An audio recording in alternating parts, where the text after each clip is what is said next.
Chapter 207. Being stepped on was enough to kill a person.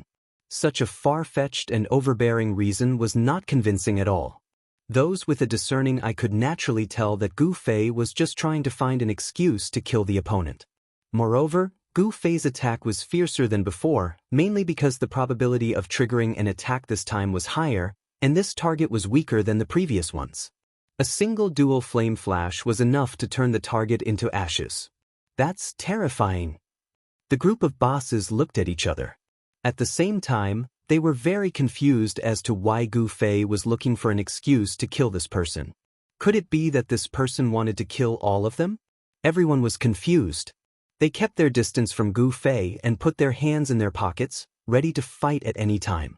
In the end, Gu Fei put away his sword after killing the person. He waved at the Han family young master, then greeted the girls who had been reborn as Amethyst, nodded at Drifting, and finally smiled at the group of people in front of him. His etiquette was truly meticulous. Hey, wait a minute. Slender Waist Dancer could tell that Gu Fei wanted to leave. She was about to block the door when Gu Fei disappeared with a flash of white light. He flew away? The group of bosses subconsciously looked up at the ceiling. They were confused and a little disappointed. Their faces were blank. The Han family young master gave everyone a way out. He spread his hands and said, "Everyone, that kid is called Qianli Drunk. If you want to make friends with him, you'll have to work hard." At this time, the bosses were already very satisfied with such an ending. Slender Waist Dance was still glaring at them from behind, so it was not good for them to ask any more questions. They left in embarrassment. On the other side, the few leaders who had been chatting with Drifting suggested to find a quiet place to sit down. This group of people's trip today was truly worthwhile. Not only did they manage to form a relationship with the #1 sorcerer, Drifting, they also witnessed Gu Fei's strength. As for the name of 1,000 Miles Drunk, they had all heard of it. All the bosses had come to the tavern for the meet and greet. Now that it was over, they had all left, leaving only the curious drinkers who stayed to see what was going on. The Amethyst girls were now looking at the Han family young master and Brother Yu in an unfriendly manner. The two of them followed the crowd and came out from the corner. They casually found a table and sat down, letting out a long sigh. "Hey!" Thin Waist Dance walked over in dissatisfaction. "Why did you tell them your name?" "Hehe, I'm afraid that they will poach Qianli away." Han family young master looked at her and smiled. "Of course, Qianli is a member of our guild." Slender Waist Dance said righteously. "Don't worry. I only know the name. How can I dig it out?" Han family young master said, "Why not? This is an online game, boss. The name is like a phone. Won't he be harassed to death?" Slender Waist Dance said, "Everyone in the parallel world knows Slender Waist Dance's name. Have you ever been harassed before?" Han family young master said, "Oh." Slender Waist Dance came to her senses and mumbled, "Does Qianli not turn on the friend switch?" This murmur caused the confident smile on the Han clan's young master's face to freeze. Although Gu Fei was strong, he wasn't as famous as those on the leaderboards. He could be said to be a nobody, so there was no need for him to turn off the friend switch. And for experts like the Han family's young master, it was already a habit for them to turn off their friends. Out of habit, he had placed Gu Fei in his shoes. When he thought of this, he immediately sent a message to Gu Fei. "Is your friend's switch on or off?" "It's off," Gu Fei replied. "Why are you all asking this?" Slender Waist Dance also asked. Han family young master let out a sigh of relief and didn't know whether to laugh or cry. Although there were no PvP battles in today's show, it was still full of danger and suspense. "This is exhausting for a brain worker like me," the Han family's young master muttered to himself. He called for Xiaolei to bring 2 bottles of wine. "I wonder how the manual workers are doing." Han family young master thought and sent a message to Sword Demon and Yutian Shenming. Of course, he was the one who sent the plan to kill Silver Moon to these people early in the morning. "I'm looking for an opportunity." After receiving Han family young master's message, Sword Demon silently took out Frostbite's memories. Following Silver Moon all the way from the resurrection point, Sword Demon had been waiting for a more suitable opportunity to attack. He didn't have abnormal attack power like Gu Fei and Slender Waist Dance, and he was even slightly inferior to thieves with gorgeous equipment.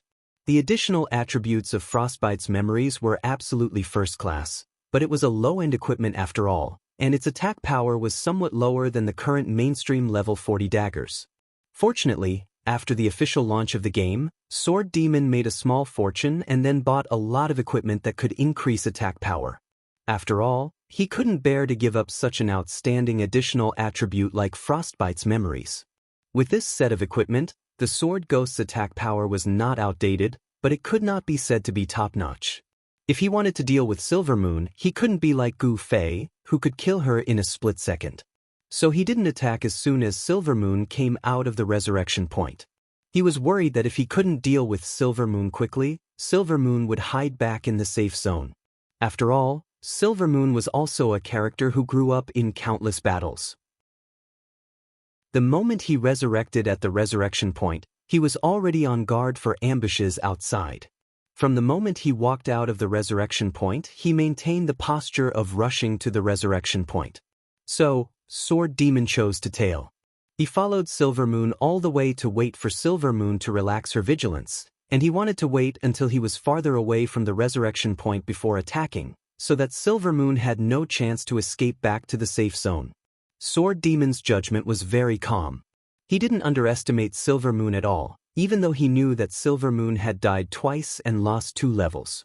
At the same time, he was also very confident that he didn't bother to think about what to do if he wasn't Silver Moon's opponent.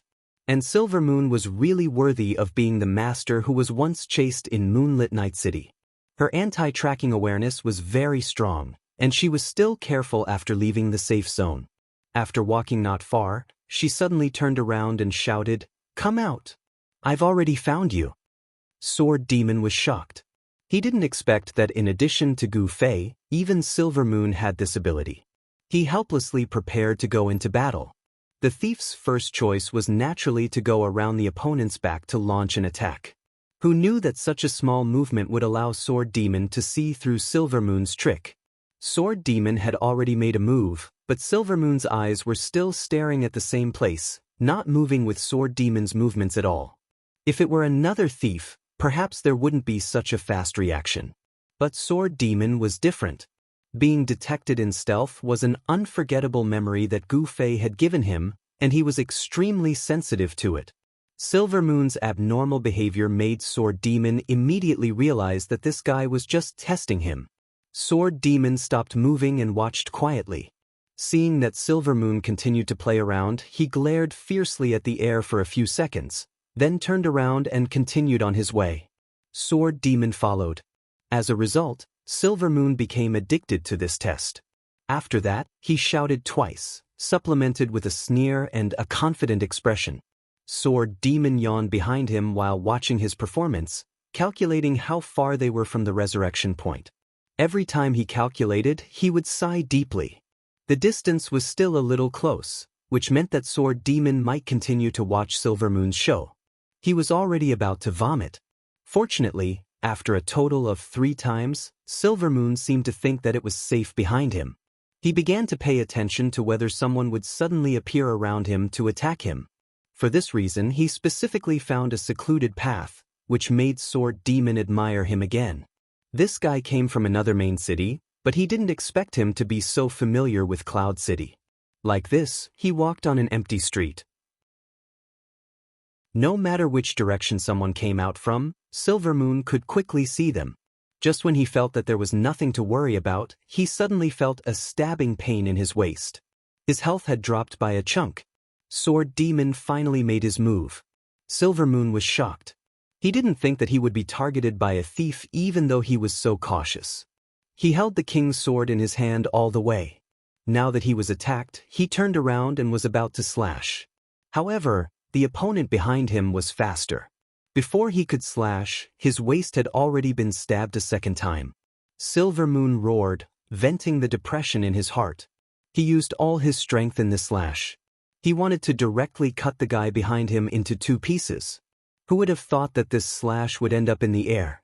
When Silver Moon turned around with this slash, he found that there was still no one behind him. "Who is it?" Silver Moon exclaimed, almost unable to believe the reality in front of him. The thief's stealth state should be automatically cancelled the moment he launched an attack, but now he still couldn't see anyone. Was this the legendary vanish skill? Why were the players so advanced now? Teleportation, vanish. They had mastered all the skills that shouldn't be there. Just as he was surprised, he was stabbed again in his waist. This time, Silver Moon was even more frightened. He suddenly found that the opponent didn't disappear, but with extremely fast footsteps, he once again turned behind him. With such skills, he must be a top expert, right? Silver Moon suddenly turned around. This time, he finally saw the opponent's figure. That's right, the opponent was extremely fast, once again turning behind him. Silver Moon's panic performance really surprised Sword Demon. He treated Silver Moon as an expert, but after this exchange, he discovered that Silver Moon's PK level was really not that good. After a moment of thought, he also understood the reason. After all, Silver Moon was a knight. Because of his profession, he didn't have many opportunities to directly fight. Perhaps his previous experience in the game gave him a lot of knowledge and experience, but in terms of actual combat, holographic simulations caused every player to have to adapt and reaccumulate. Gu Fei's strength lay in the fact that he had 20 years of immersion in this area. As for Sword Demon, his enthusiasm for studying online games was in no way inferior to Gu Fei's passion for Kung Fu. With his fighting style, he had completely grasped the characteristics of the thief's profession and skills. He was worthy of being the #1 player in the online gaming world. Silver Moon had a belly full of schemes, but in terms of actual combat, he really couldn't compare with Sword Demon. In a few moves, Silver Moon was defeated before he could even see Sword Demon's face. He wailed back to the resurrection point. Sword Demon yawned, put away his dagger, and silently left. In his eyes, this was not a commendable achievement. The opponent was too weak. Butterfly Knot. Is this the end of Silver Moon's tragic experience? TSK, there's a place in the last few chapters where I always thought someone would jump out and shout that it's a bug, but it seems that no one noticed. Chapter 208. At Little Ray's bar, most of the people had already left. The reborn Amethyst also called out and left. Han family young master and brother Yu quickly entered the private room. Not long after, Unscathed in Battle and Yutian Shinming also arrived. Seeing that the tavern was so quiet, they knew that the matter was over. They walked towards the private room and met up with the two. Brother Yu was counting the money in the private room. Unscathed in Battle and Yutian Shinming originally wanted to ask about Silver Moon's current situation, but when they saw the colorful gold coins, they immediately threw Silver Moon to the back of their feet and asked in unison, "How much money?" Brother Yu had just finished counting the last money bag. He raised his head and looked at the two. After calming down, he slowly announced, 18,400 gold coins. Unscathed in Battle and Yutian Shinming were so happy that they almost fainted. It's more than 3,000 more than expected. Some of them didn't come because they had appointments, but it seems like most of them came uninvited. Brother Yu held the two money bags in his hands and weighed them in his hands. In front of the four of them, there was no longer a small mountain of gold coins, but a small mountain of money bags. 18,400 gold coins, 4,580 gold coins per person. Yutian Shinming was so excited that he danced with his hands and feet. Normal players with a few hundred gold coins in their pockets could walk with their backs straight. If they had a few thousand gold coins in the tavern, they could drink 2 glasses at a time and pour 1 glass after another. "We can't split this much, we have to give some to Drifting." Brother Yu said. Of course. I'll give it to him," Yutian Shinming said. No one paid attention to him. "How much to give Drifting?" Brother Yu asked Han family young master. "At least 4,000 gold coins, right?" Someone replied. The four of them looked at the door of the private room. Drifting was already standing there, staring at Qian Shan on the table. However, his attitude was much calmer than that of Yutian Shinming and Unscathed in Battle. "Or you, get out. Yutian Shinming chased him away. Drifting touched Yutian Shinming's head and pulled him aside. "I want to duel with you." Yutian Shinming was furious. Behind Drifting, two more heads squeezed in. It was left hand writing love and right hand writing handsome. One-on-one, it's one-on-one. No one is allowed to break the rules. Yutian Shenming hurriedly said. Still, no one paid any attention to him. Right love left hand and right handsome right hand retracted their heads and left. Drifting, on the other hand, entered the private room, found a seat, and said, I'm the one who worked the hardest today. It's only right that I take 4,000 gold coins. That was true. Drifting had turned into a social butterfly and accompanied all the bosses who had come up to ask all kinds of questions. As for the Han family young master and brother Yu, they were just a little emotional. They had been in difficult situations several times and then escaped. In fact, they didn't do any tiring work. It was indeed not as tiring as Drifting. 3,000 gold coins. Didn't we agree on it before? Han family young master bargained with Drifting. When did we agree on it? Drifting asked back. You offered 3,000 gold coins. I agreed. Han family young master gestured with his fingers. Didn't you counteroffer 2,000 gold coins and I said we'll talk about it later? Drifting said. Han family young master shook his head and put up 2 fingers. You misunderstood. I didn't mean 2,000 gold coins. I meant, oh yeah, deal. Drifting was stunned. It's a deal. Don't be so long-winded. Take the money and disappear.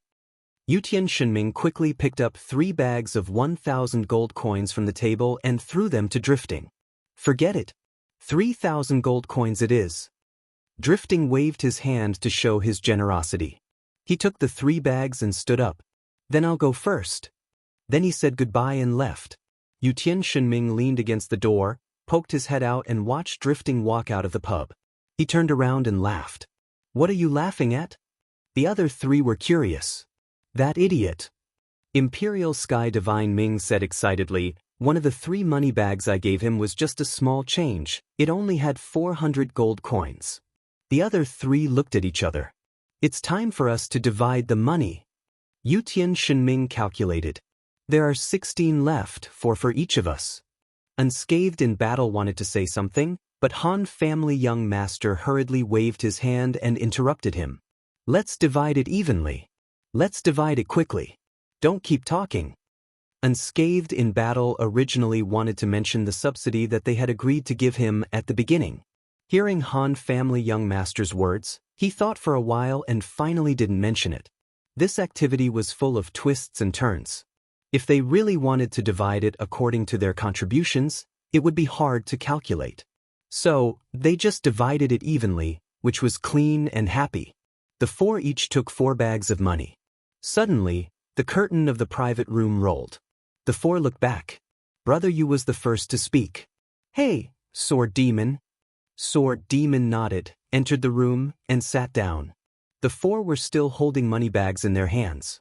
Somehow, after seeing Sword Demon, they suddenly felt guilty. Unscathed in Battle pushed a bag in front of him to Sword Demon. Want some? Sword Demon smiled and shook his head. Silver Moon solved it?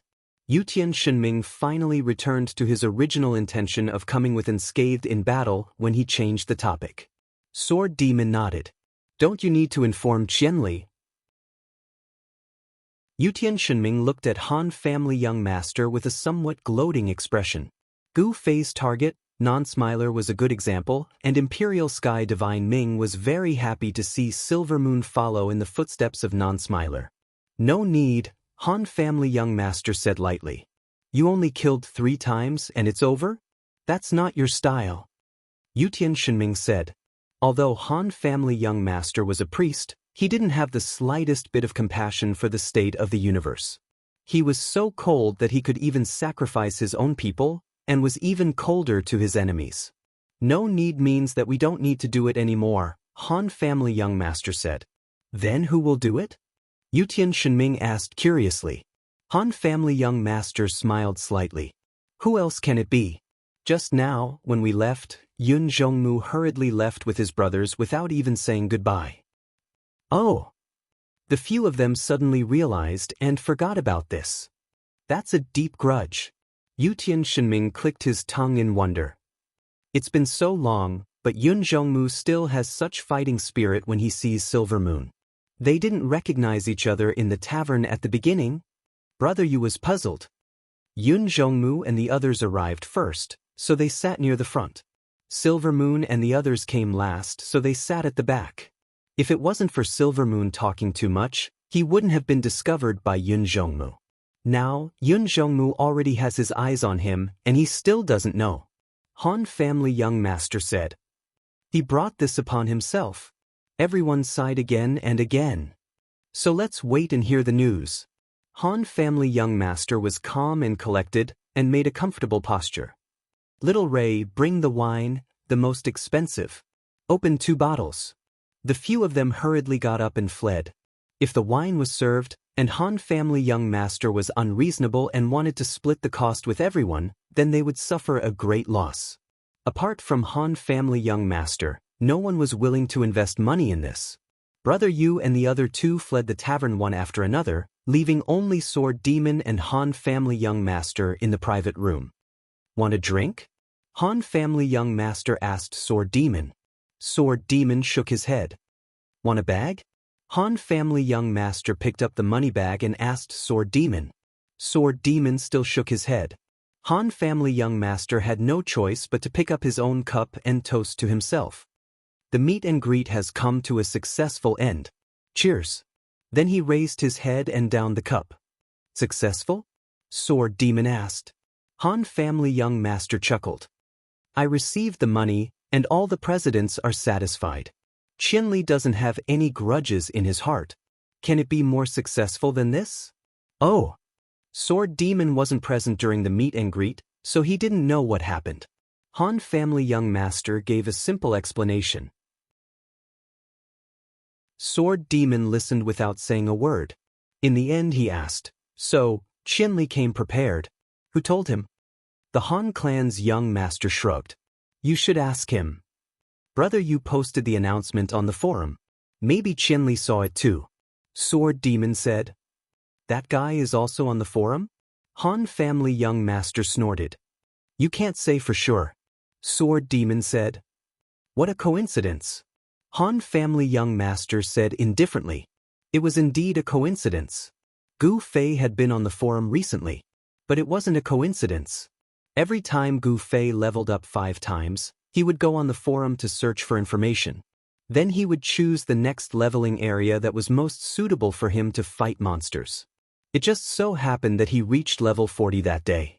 After logging off the game, he went to the forum to do some research. Originally, Gu Fei wouldn't pay attention to Brother Yu's posts.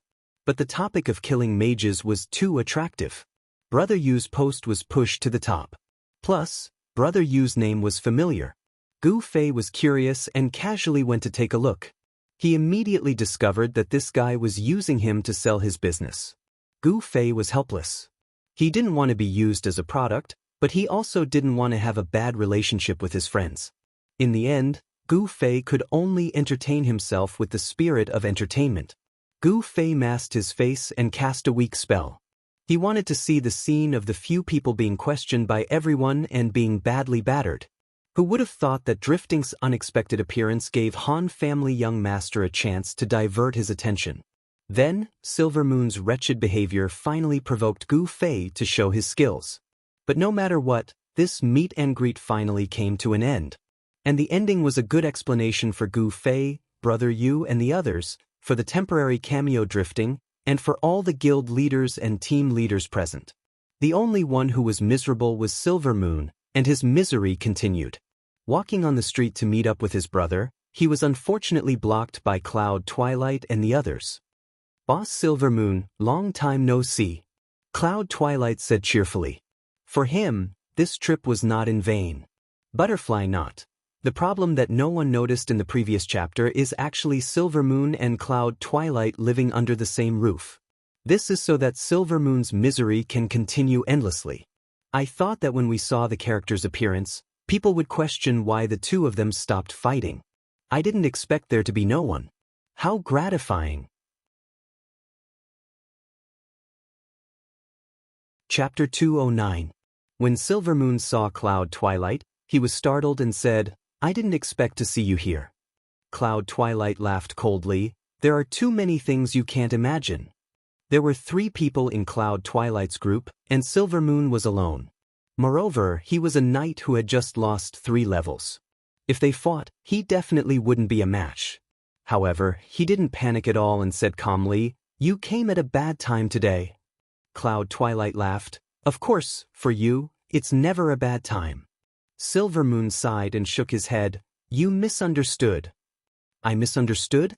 Cloud Twilight pretended to be surprised. "Does Silvermoon's elders welcome me?" Silvermoon smiled. "From this point of view, I welcome your appearance at this time." Cloud Twilight was stunned. He didn't know what Silvermoon meant by this. Suddenly, Silvermoon blew a whistle with her 2 fingers. In an instant, the inconspicuous players who had set up stalls, the passers-by, and the chatterboxes all focused their attention on Cloud Twilight's group.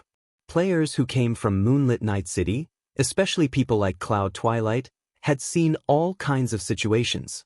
He immediately realized that he had fallen into a trap.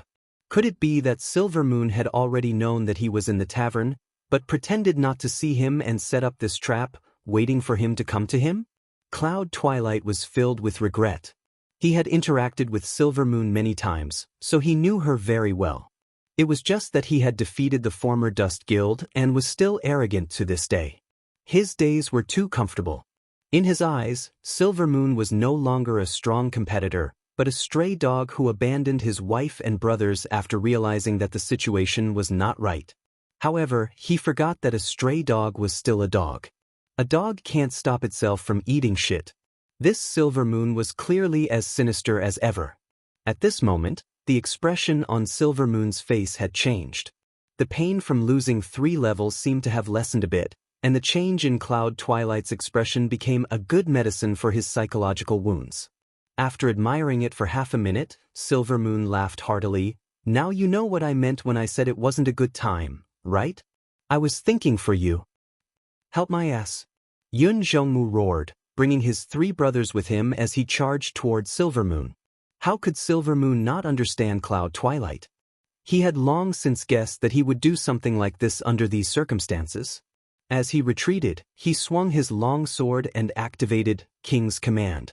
At the same time, the surrounding brothers pounced towards the 3 of them. Silvermoon didn't have many brothers, and most of them were clumsy soldiers. Yun Zhongmu's group of 3 had abundant combat experience. If they sacrificed 1 or 2 of them to stall for time, they might still be able to escape. However, this kind of behavior was clearly not in line with their personalities. All 3 of them had the mentality of dying together. They rushed forward with the intention of risking their lives. Yun Zhongmu was worthy of being called a ruthless person. He forcefully broke through the encirclement and threw himself at Silvermoon to stab him. Silvermoon's defense wasn't low, so she didn't die from the blow. However, she still broke out in a cold sweat. Following that, his brothers charged forward and turned Cloud Morning into a streak of white light. It took a long time for Silvermoon to recover. This bastard, he's gotten a lot stronger. Their equipment is pretty awesome. Hey! Silvermoon spat on the ground. The one who should come doesn't come, but the one who shouldn't come is quite pleased with himself. Silvermoon had been unlucky all night. This time, it could be considered good luck. After being ambushed by Yutian Shinming and unscathed in battle, and then being ambushed by a thief, Silvermoon immediately determined that the other side was preparing to kill him. As a result, he beat them at their own game and set up a trap, using himself as bait to lure out the other side to retaliate. In the end, the one who should have come didn't come. Instead, a Cloud Morning appeared. This guy didn't really come to Cloud City for me, did he? Silvermoon muttered to himself. It had already been a month. Hatred in the game usually came easily and left quickly. Normally, the 2 shouldn't have fought for so long. However, Silvermoon's group was an exception. First of all, they had fought and killed for a long time in Moonlit Night City, so their grudges were quite deep.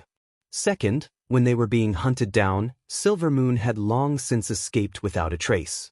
Yun Zhongmu and the others had killed to their heart's content, but the more they killed, the more they felt it was a pity that they hadn't been able to kill Silvermoon. They really missed him. Third, as mentioned before, Silver Moon was nothing in Yun Zhongmu's eyes. He felt that killing him was as easy as going out to buy some soy sauce. In the end, he was sent back to Moonlit Night City. The three of them didn't log in at the revival point in Cloud City. After dying, they naturally returned to the revival point in Moonlit Night City. Silver Moon didn't know that the three of them had already returned to Moonlit Night City. He really didn't notice Cloud Morning in Little Ray's bar. At that time, he was completely focused on Brother Yu and the Han family young master. Where would he have the time to pay attention to anyone else? Right now, he was worried that Cloud Morning would bring a large group of people to kill him. Silver Moon had been in Cloud City for some time, and the development of his mercenary group could only be said to be average. As a latecomer, he had to compete with the veteran mercenary groups in the city during the open beta period for talents. He was naturally at a disadvantage. No matter how capable Silver Moon was, he couldn't do much in a short period of time. If Cloud Morning really came with a few hundred people, he would definitely be trampled to death by a strong dragon. Thinking of this, Silver Moon didn't dare to play bait on the streets anymore. In a moment, Yun Zhongmu would lead 500 men over, and his trifling 30 or 40 brothers would really become fish bait. Silver Moon let everyone disperse on their own. After asking around for more information, he went to the revival point and went offline anxiously. This was supposed to be a trap targeted at the Young Master elite group. It was a highly operable trap, but it was dispelled by a bunch of lucky hits. Child elite group's luck could be said to be extremely good today. Back to Gu Fei's side. After completing the quest in the tavern and killing the remaining members of Silver Moon's group, he flew back to the wanted quest office. Then he accepted a few more quests. While he was PK for fun, he also cleared his PK points. Usually, this time would be the time for a guild war. That PK would be so satisfying. Gu Fei thought. His regret towards Amethyst's elimination was probably even greater than most of the girls in Amethyst. And right now, the wanted quests couldn't satisfy Gu Fei's needs anymore. The higher the level of the players, the harder it was to level up, and the more they cherished their levels. Thus, the relationship between them became more and more harmonious. Recently, when Gu Fei had nothing to do, he did PK quests. Most of the targets were new players below level 30. They were so weak that Gu Fei couldn't find any entertainment at all. Just now, he actually caught a big boss level character in the tavern. Apart from that morning's against the current quest, Gu Fei hadn't received such a high reward in a long time. That's right, the reward. In the eyes of others, the reward of a quest was only known after the quest was completed. But for Gu Fei, the reward was based on the target he received. If the level was high, then the reward would be generous. It was rare for Gu Fei to have an opinion about the game. How he wished that the wanted quests wouldn't have a stupid number and PK points. Instead, they would show the target's level. Even so, Gu Fei still hoped that he could hit the jackpot. Once again, he flew back to the office and rushed out the door. To his surprise, he saw Drifting waiting outside the door. Farming. So diligent. Drifting said. When he first came to Cloud City, he used to think that farming wanted quests was the fashion here. Later, he found out that it was Gu Fei's unique hobby. What's the matter? Drifting waited for Gu Fei. Gu Fei asked directly. Drifting nodded. What is it? How did you cast that spell in the tavern?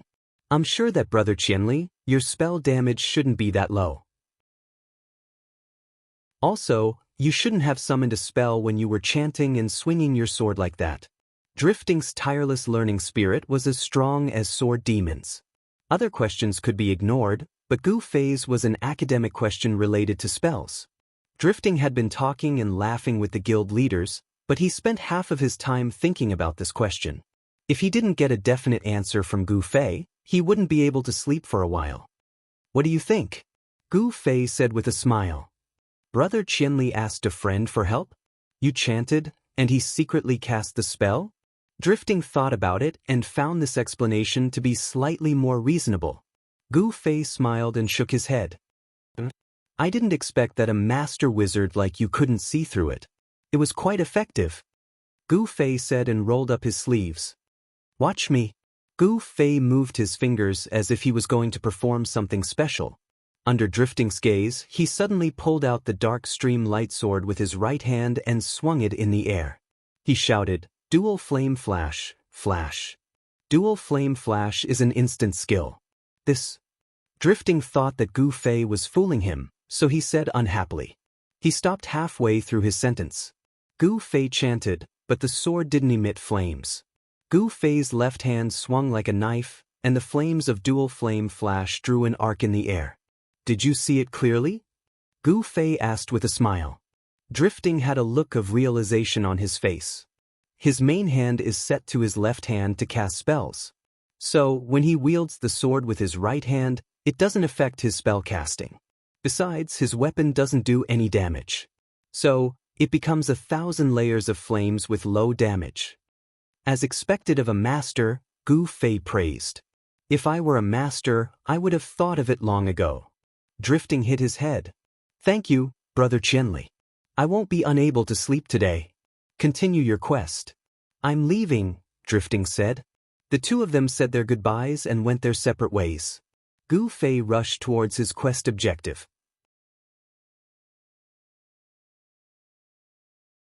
Chapter 210.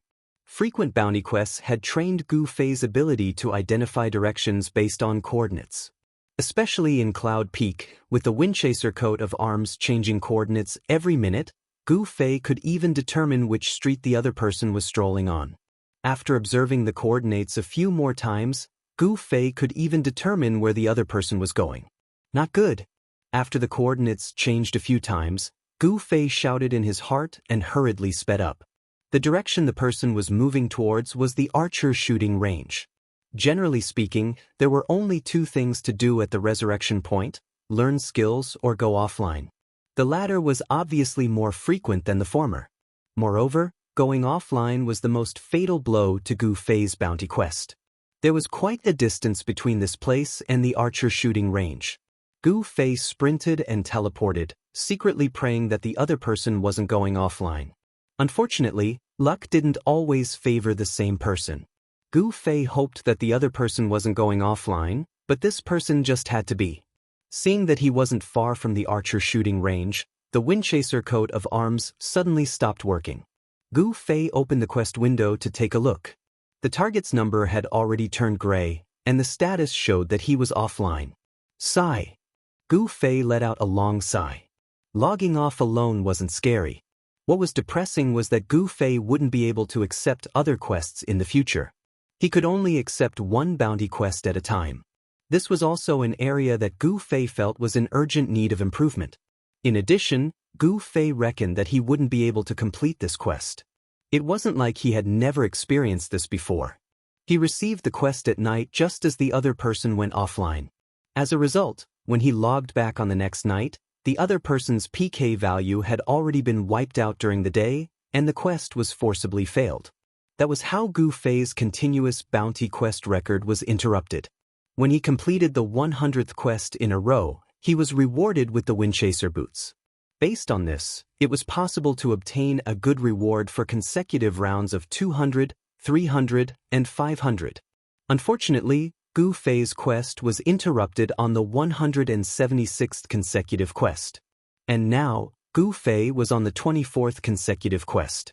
He didn't expect to encounter this situation again. Completing quests consecutively was indeed more difficult. Gu Fei sighed, but the total number of missions completed would not change because of this situation. This was Gu Fei's 199th mission. He was only 2 missions away from his 200th. After completing the mission 100 times, he would receive the wind-chasing emblem. After completing the mission 200 times, perhaps there would be some sort of reward. However, it was a pity for the continuous record. Once it was interrupted, he would have to start all over again. It was really troublesome. Gu Fei paced back and forth in the archer shooting range, feeling rather disappointed. He imagined that perhaps the other party had just logged off to use the toilet and would be back soon. In the end, people came and went, but Gu Fei's quest window never lit up. Gu Fei was very disappointed. He wasn't in the mood to continue leveling, so he logged off. The next day, Gu Fei went online as early as he could. He was still holding on to the hope of completing the quest. Unfortunately, when he came up to take a look, the mission had already been labeled as a failure. Gu Fei was also helpless. However, he was only 2 more quests away from his 200th completion. Gu Fei wanted to see what kind of reward he would receive after completing the quest 200 times. He quickly accepted the quest and started killing people. After completing the second quest, Gu Fei returned to the wanted quest distribution center to submit the quest. As expected, the system let out a crisp notification. However, it was not a quest reward. Instead, it told Gu Fei that the wind-chasing emblem had been upgraded. Gu Fei quickly took out the wind-chasing emblem to take a look. The wind-chasing emblem originally had 2 functions. One was to refresh coordinates at a high frequency every minute, and the other was to teleport after a mission was completed. At this time, under these 2 functions, there was a third function, complete target identification. This function could completely ignore the levels and appraisal skills of both parties during a wanted quest and obtain a 100% appraisal result. This function might be more useful for normal players. With a 100% appraisal skill, one could clearly measure the opponent's basic strength, whether they were a match for him or not. In other words, one could even give clear instructions on how to fight. For Gu Fei, this function was also a little helpful. Although he rarely thought about appraising his opponents during PvP, it was mainly because his appraisal skills were too poor. Once he used the skill, his eyes would still be filled with question marks. This kind of skill required a certain amount of time to complete quests to gain a certain amount of experience points. How could Gu Fei have the time to do that? Gu Fei's appraisal skill had only been accumulated when he had nothing to do. Naturally, the more he trained, the greater the gap between him and an ordinary player. The greater the gap, the more questions there were.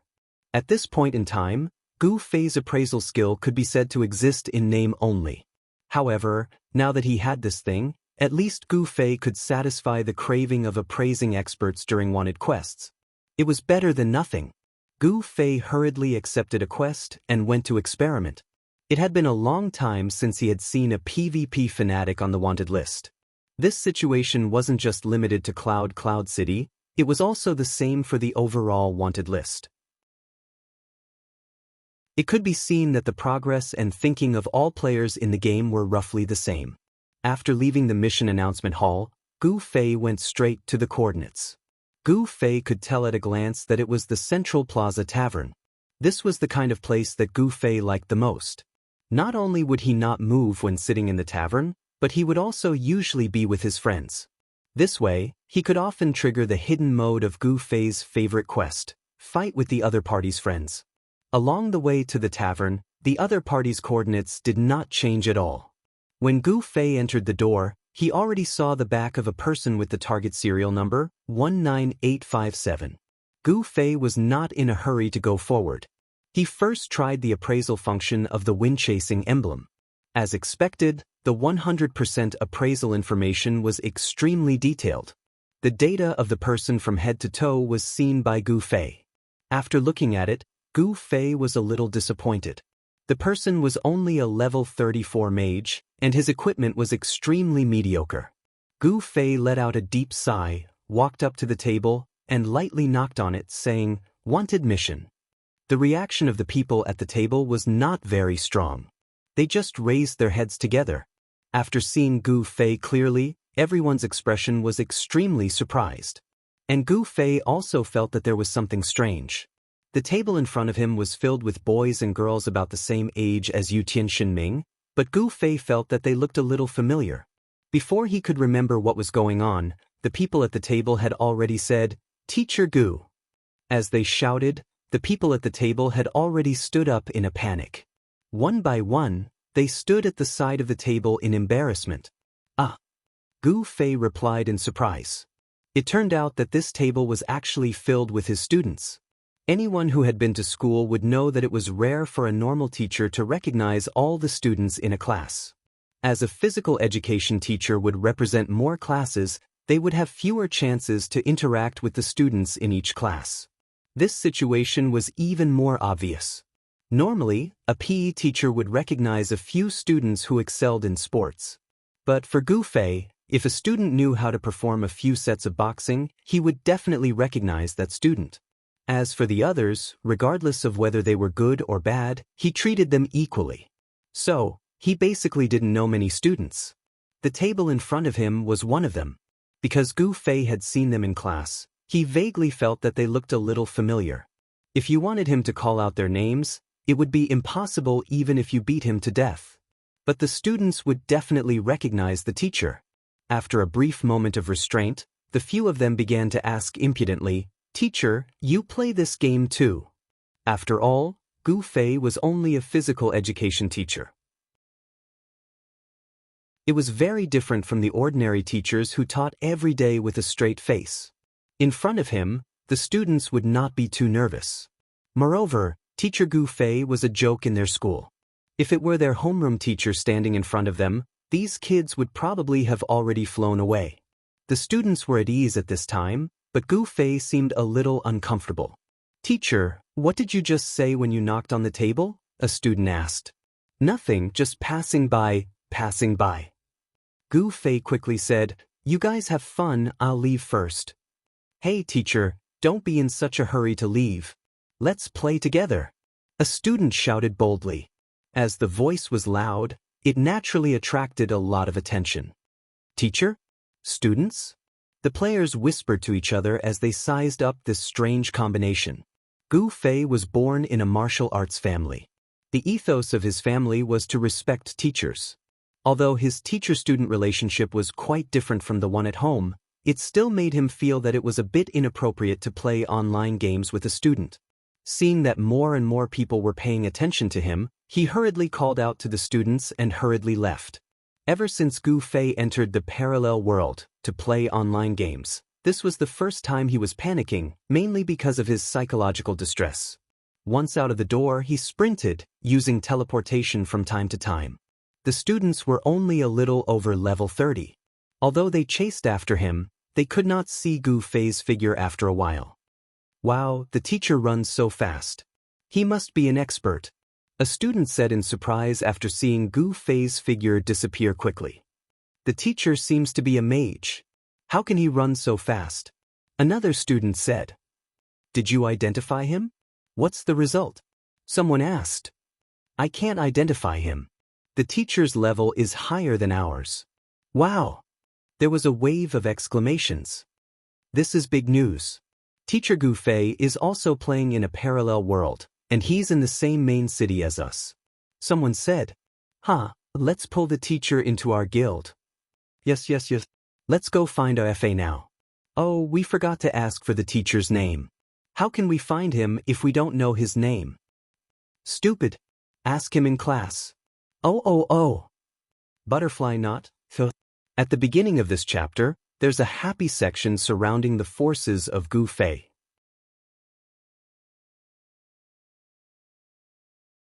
Chapter 211. Gu Fei passed through several streets. When he looked back and didn't see any students, he let out a sigh of relief. He looked up and saw that Little Ray's bar wasn't far away. He immediately walked over.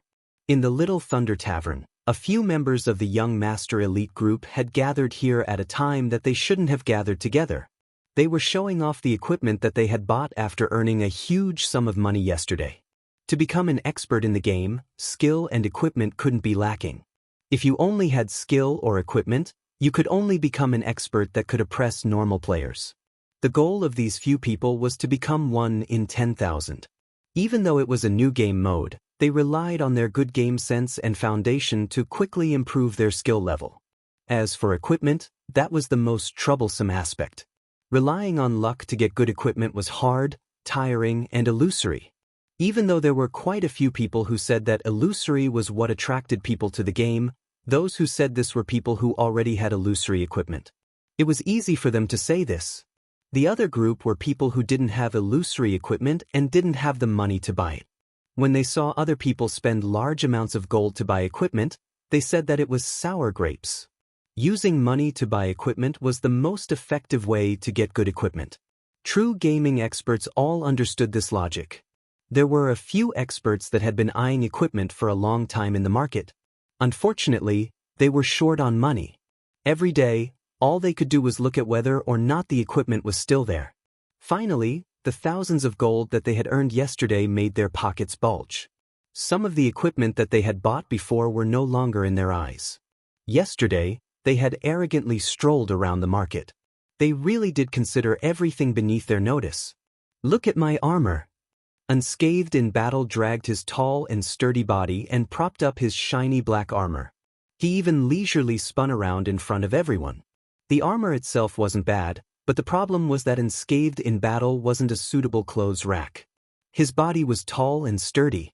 When the equipment in the game was worn on his body, it would be very fitting. As a result, any armor that unscathed in battle was extremely oppressive, and there was no beauty to speak of.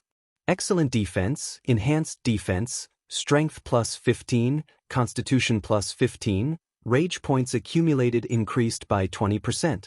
What do you think? Not bad, right? Unscathed in battle introduced the attributes of his armor as he spun around twice. The few of them refrained from vomiting. Yutian Shenming was the first to refute. Get lost. Come, look at my bow and my ring.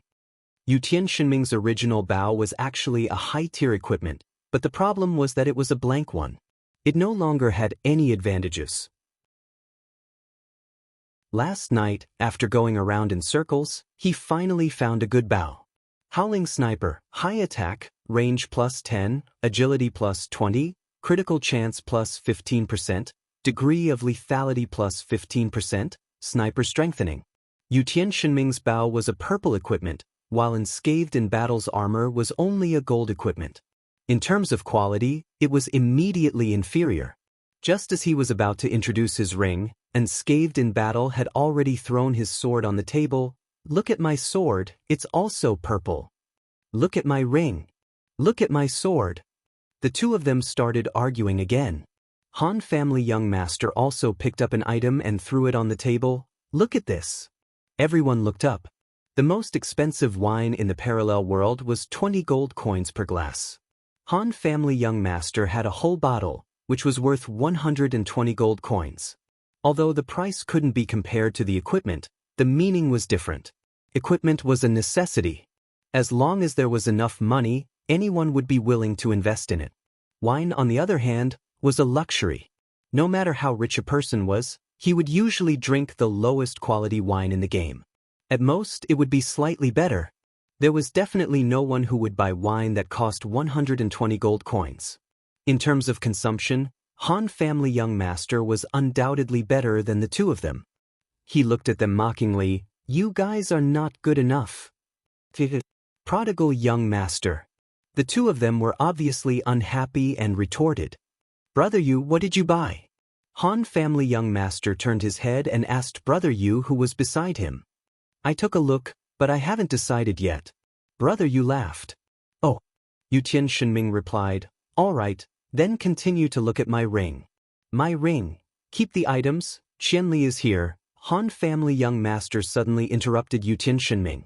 Yutian Shenming and unscathed in battle quickly picked up the equipment on the table and sat up straight.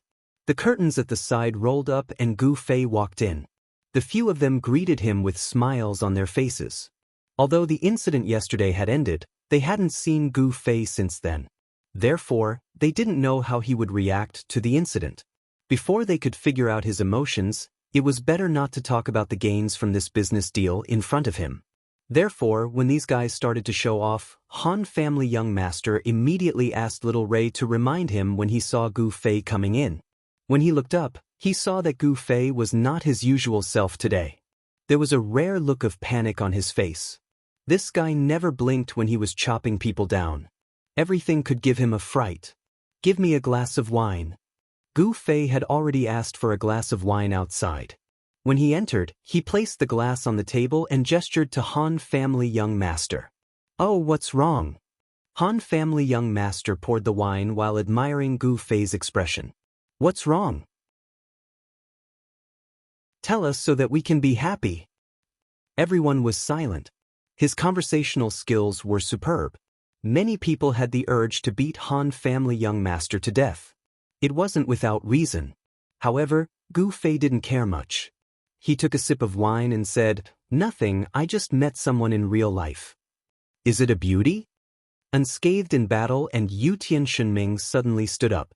The highest realm of picking up girls in online games was to go from online games to real life, from virtual reality to real life, from the haystack by Yunjiao Lake to the private room of XX Hotel, from...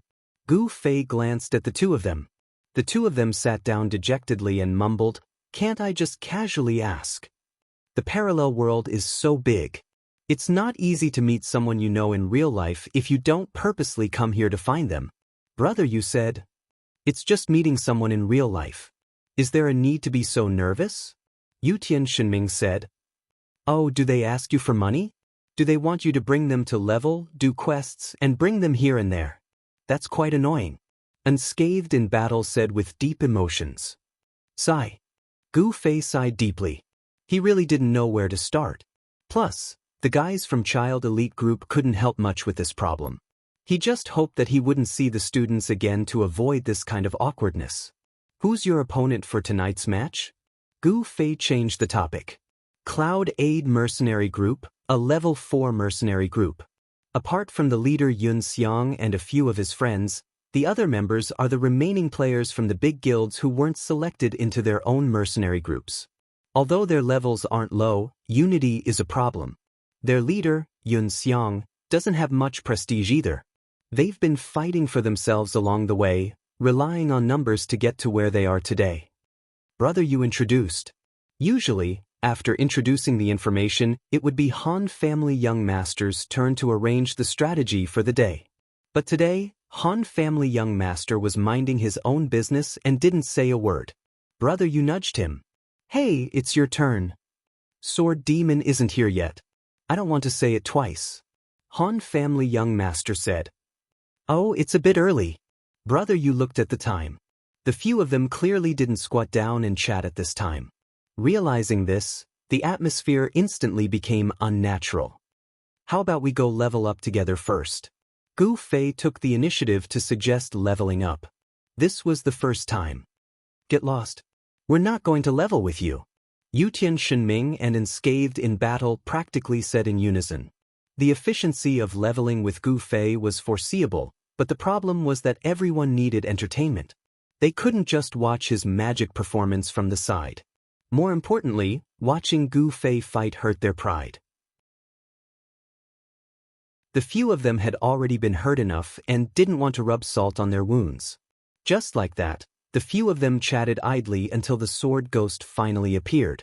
When Sword Demon entered the door and saw that everyone was here, he was really surprised. He was obviously the most serious among the 6 of them. He was punctual and disciplined, but he didn't expect everyone to come earlier than him today. Looking at this strange scene that resembled the sun rising from the west, Sword Demon sat on the side in fear and trepidation.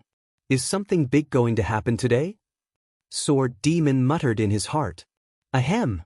Han Family Young Master cleared his throat and began to speak. Today's opponent, just as Brother you said, is a mercenary group with many members, but they are not united. Moreover, their leader isn't as prestigious as me. However, because they are not united and their leader can't do anything about it, it may be a problem for us instead. Even if their leader is worried about our kiting method, their members may not obey their leader's arrangement and not participate in this round's competition. This means that our opponent this time is likely to be their full team, 80 people. But Han Family Young Master changed the topic. Because they are not united, they will probably fight on their own in this game without anyone coordinating and commanding. So this game is the time for everyone to show their true abilities. We must break them one by one. Based on what you're saying, doesn't that mean that all the preparations you've made before have all gone to waste? Gu Fei asked. Sighed. Han Family Young Master let out a long sigh. Man proposes, God disposes. How would I know that we would be so coincidentally assigned such an opponent? Could it be that God is also jealous of my talent and deliberately made this arrangement to tease me? Butterfly knot. This chapter is over. The next chapter is the smoke of the competition again. The students are also a wave of ripples in the dark. Ripples, tomorrow, clench your fist.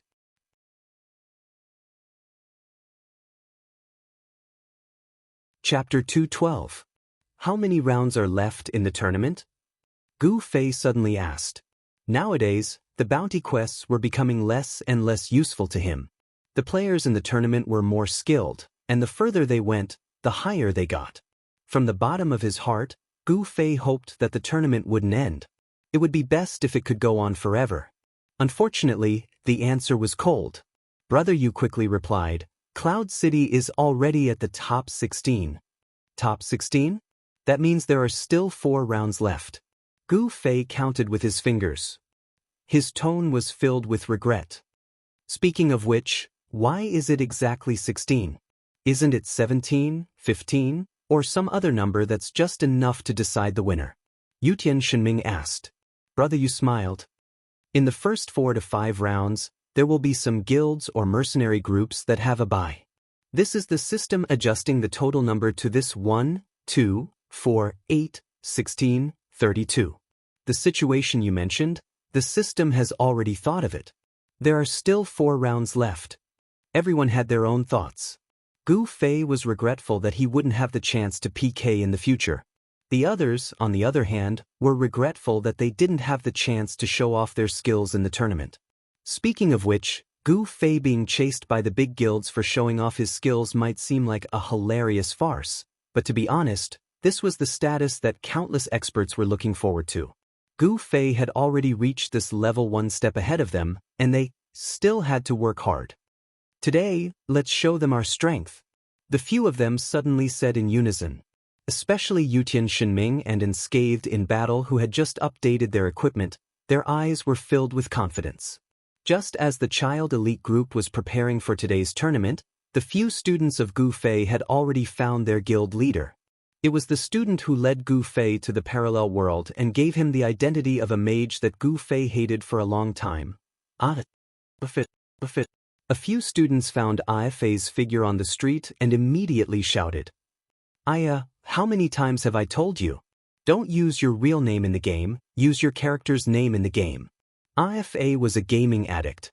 His dream was to create an epic-level ID like Sword Demon or Yutian Shenming that would make others gasp in surprise. The students calmed themselves down. One laughed, call him by his character name. Aren't you Fei too? Call him by his full name, Imminent Peril. Student Fei said seriously. 4 words are too long-winded. Why don't we call it Ifa? A student suggested. I'll just call you off. Defeated at the last moment, he accepted his fate of being no matter what. Why are you looking for me so urgently? Did someone bully you again? After ending the topic of names, Fei asked in high spirits. These were all his classmates.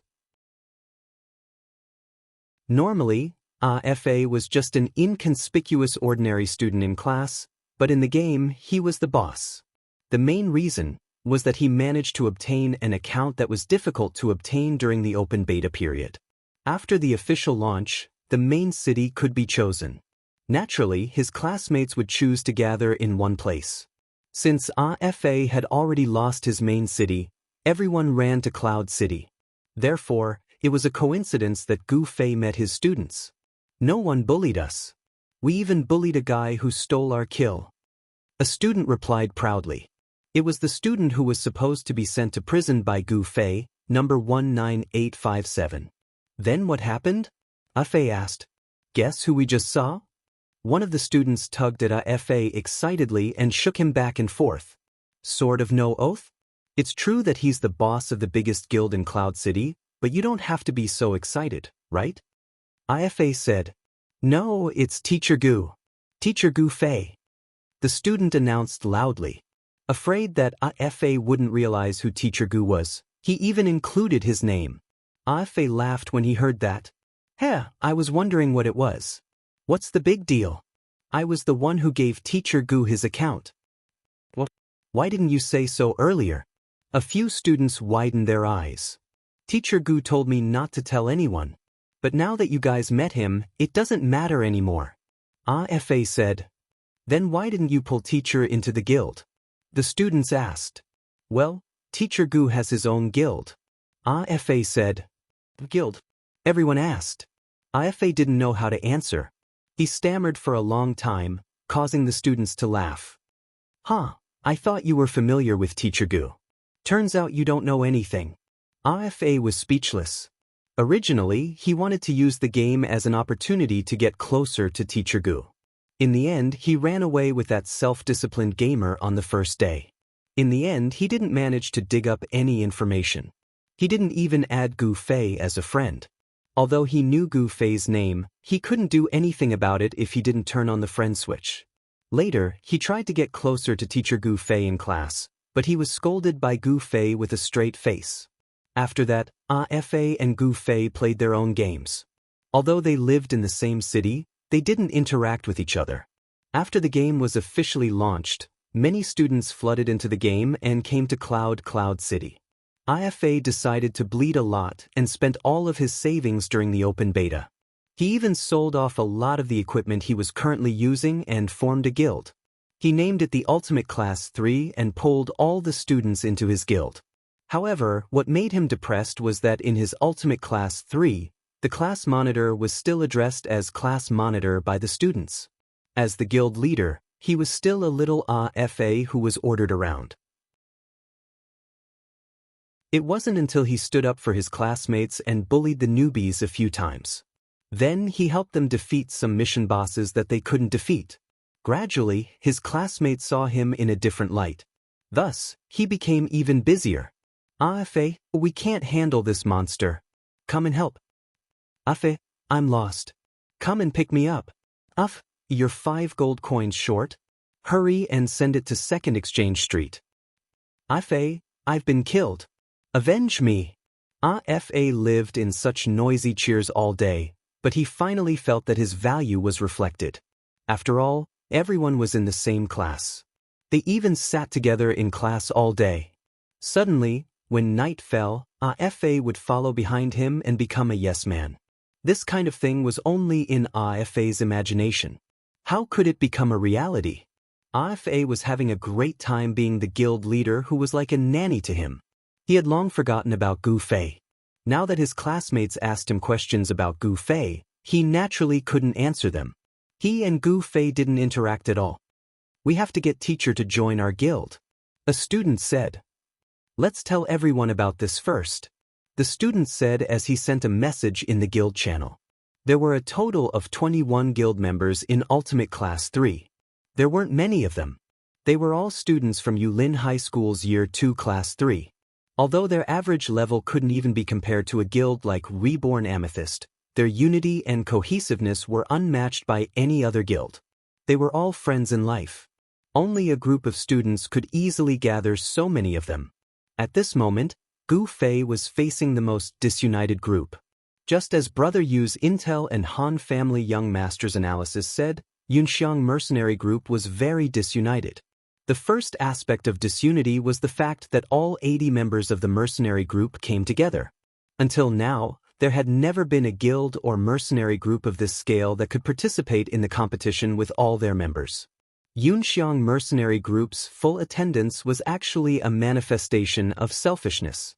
Because the members of the mercenary group fought for themselves, they didn't think about the team's victory or defeat. With this mentality, they couldn't miss out on participating in the competition. This kind of sick unity was really a great irony. The competition had already begun. The 6 members of Child Elite Group entered the map. Han Family Young Master still had to climb high to have a bird's eye view of the whole situation. On top of a small hill that could be described as majestic on the entire map, the 6 of them stood facing the wind. Looking down, they could already see the 80 members of the enemy team scattered all over the map like a tidal wave, searching for their opponents' silhouettes. They're not completely disunited. Look, there are still some parts that are united. Han Family Young Master pointed at the empty beer bottle that he had just finished. Just as he said, the players of Yunxiang Mercenary Group from various guilds had formed more than 10 teams based on their origins. Some had more, some had fewer. They were spreading out on the map. Let's see which group finds us first. Yutian Shenming wiped his newly bought wind howl. This would be the first shot it fired in a PK. Yutian Shenming decided to have a beautiful memory. Won't we be standing too arrogantly? Won't all 80 of them come together? Brother, you said, there will be those who come first. Unscathed in battle pointed. Sword Demon nodded his head. It looks like that group will be the first to arrive. Unscathed in battle was pointing at a group of 5. Their advancing speed was extremely fast and they were heading towards the hill that the 6 of them were standing on. Everyone be quick. They'll fight their own battles and come first. If everything goes smoothly, we'll just take them out one by one. Han family young master said. Don't worry. Gu Fei had already drawn his sword. In the blink of an eye, the 5 of them had already arrived at the foot of the hill. Yutian Shenming was not in a hurry to shoot at the 5 of them. He smiled and waved at the 5 of them. No one would have thought that the 5 of them would just glance at the 6 of them, turn around and head in another direction. What's going on? The 6 of them looked at each other. They seem to treat us as their own. Gu Fei said, this mercenary group, it's so scary that they're not united. Everyone exclaimed. Butterfly Knot. Wow, such a long chapter name. It feels so good.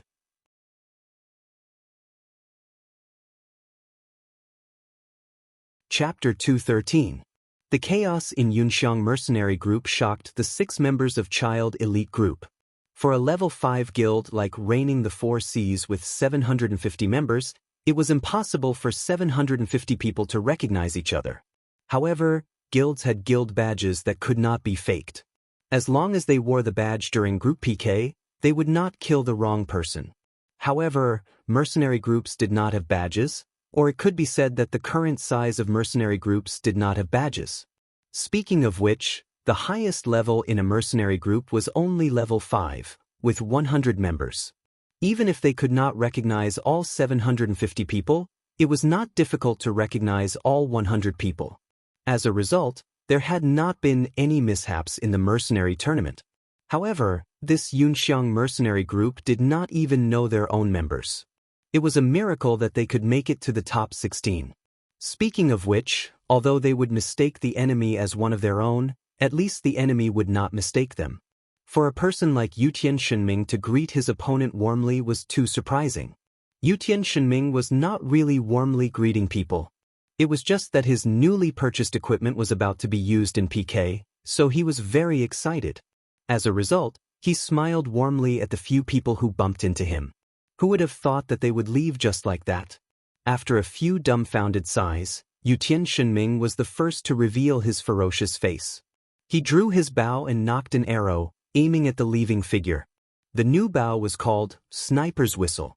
This arrow did not have the arrogant whistling sound of Yutian Shenming's arrow.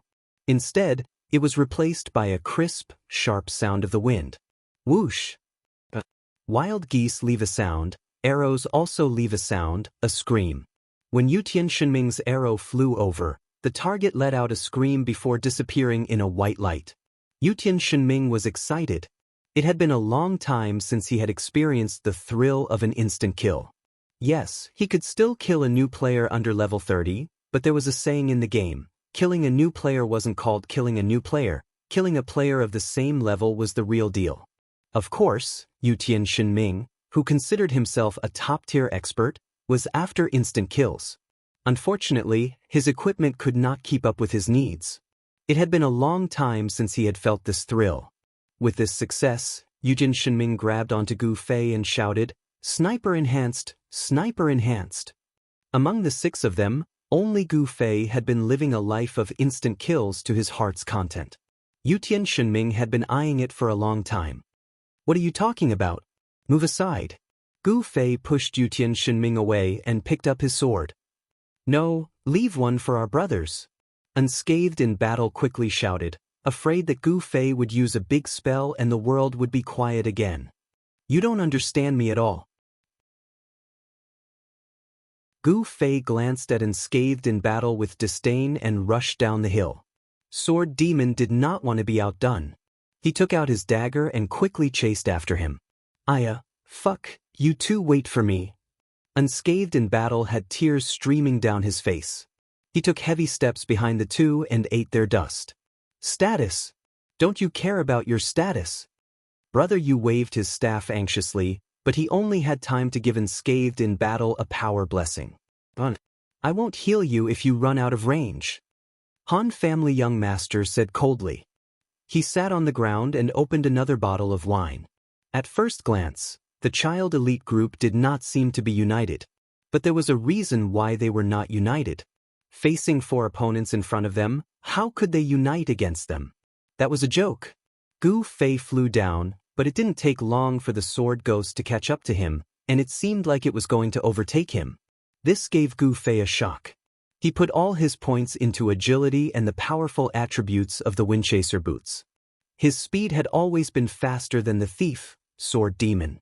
Even if Gu Fei used swift movement, he would at most be on par with Gu Fei. Moreover, Sword Demon was not just a little bit faster. If he wanted to, he could already leave Gu Fei behind. Change your shoes? Gu Fei asked. Sword Demon smiled. Windchaser boots. You bought a pair too. Sword Demon nodded. It must have been hard, right? Say something. I have the Windchaser coat of arms. It'll be much more convenient for you to take it. Gu Fei said. It's nothing. It's okay. Sword Demon said indifferently. Gu Fei really admired his spirit. It was not easy to do 101 admissions in a row. Yutian Shunming might not have been able to do it without Gu Fei's help. In comparison, Sword Demon was a talent. The two of them casually exchanged a few words. The other 4 had already realized that the 6 people on the top of the mountain were not on their side after their companion was killed. They were still regretting their carelessness. But they saw that the other 2 had already rushed in front of them. Go. 2 of the 4 greeted them while the other 2 began to draw their bows. These 5 people were made up of thieves and archers, so their speed was very fast. The main meaning of the kiting tactic was to run fast to stall for time. They thought that they, who also had speed, were the nemesis of the kiting tactic. This way of thinking was too one-sided. They thought that Gu Fei and the others only knew how to run. For fast characters like them, their weaknesses were immediately exposed. People who were fast usually had very little blood. Sword Demon suddenly sprinted at full speed again. He suddenly changed directions and rushed diagonally, bypassing the 2 thieves. These 2 are for you. Sword Demon shouted as he passed. You have to cover. Gu Fei hurriedly said. Sword Demon was startled. Cover what? With Gu Fei's skills, Sword Demon was afraid that he wouldn't be able to get them all. Why did he need cover now? As he said this, he turned around and saw Gu Fei's Night Streak sword swing to the side and hit an arrow to the ground. What a high hit rate! Sword Demon persistently used online gaming terms to evaluate. Shameless! You can't do this! Yutian Shunming shouted from the top of the mountain in the distance. He had been aiming at these 2, but Gu Fei and Sword Demon rushed up to meet the 2, blocking his line of fire. Just as he was about to change his target to the 2 archers, the sword ghost suddenly took a detour and flashed past them.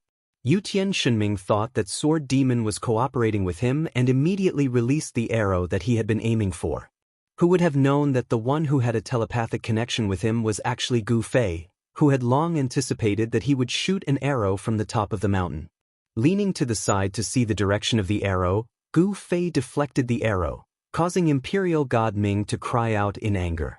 Dual flame flash, flash. Gu Fei's back was facing the top of the mountain. He stretched out his left hand and made a V gesture towards Yutian Shunming. The Night Streak sword in his right hand turned back after knocking down the arrow. Accompanied by the chant of dual flame flash, a spark and sword light swept across the chests of the 2 thieves. After the slash, Gu Fei didn't stop and continued to rush forward. Thieves couldn't withstand Gu Fei's high magic damage and sword damage. Gu Fei passed through the white light of the 2 thieves' deaths.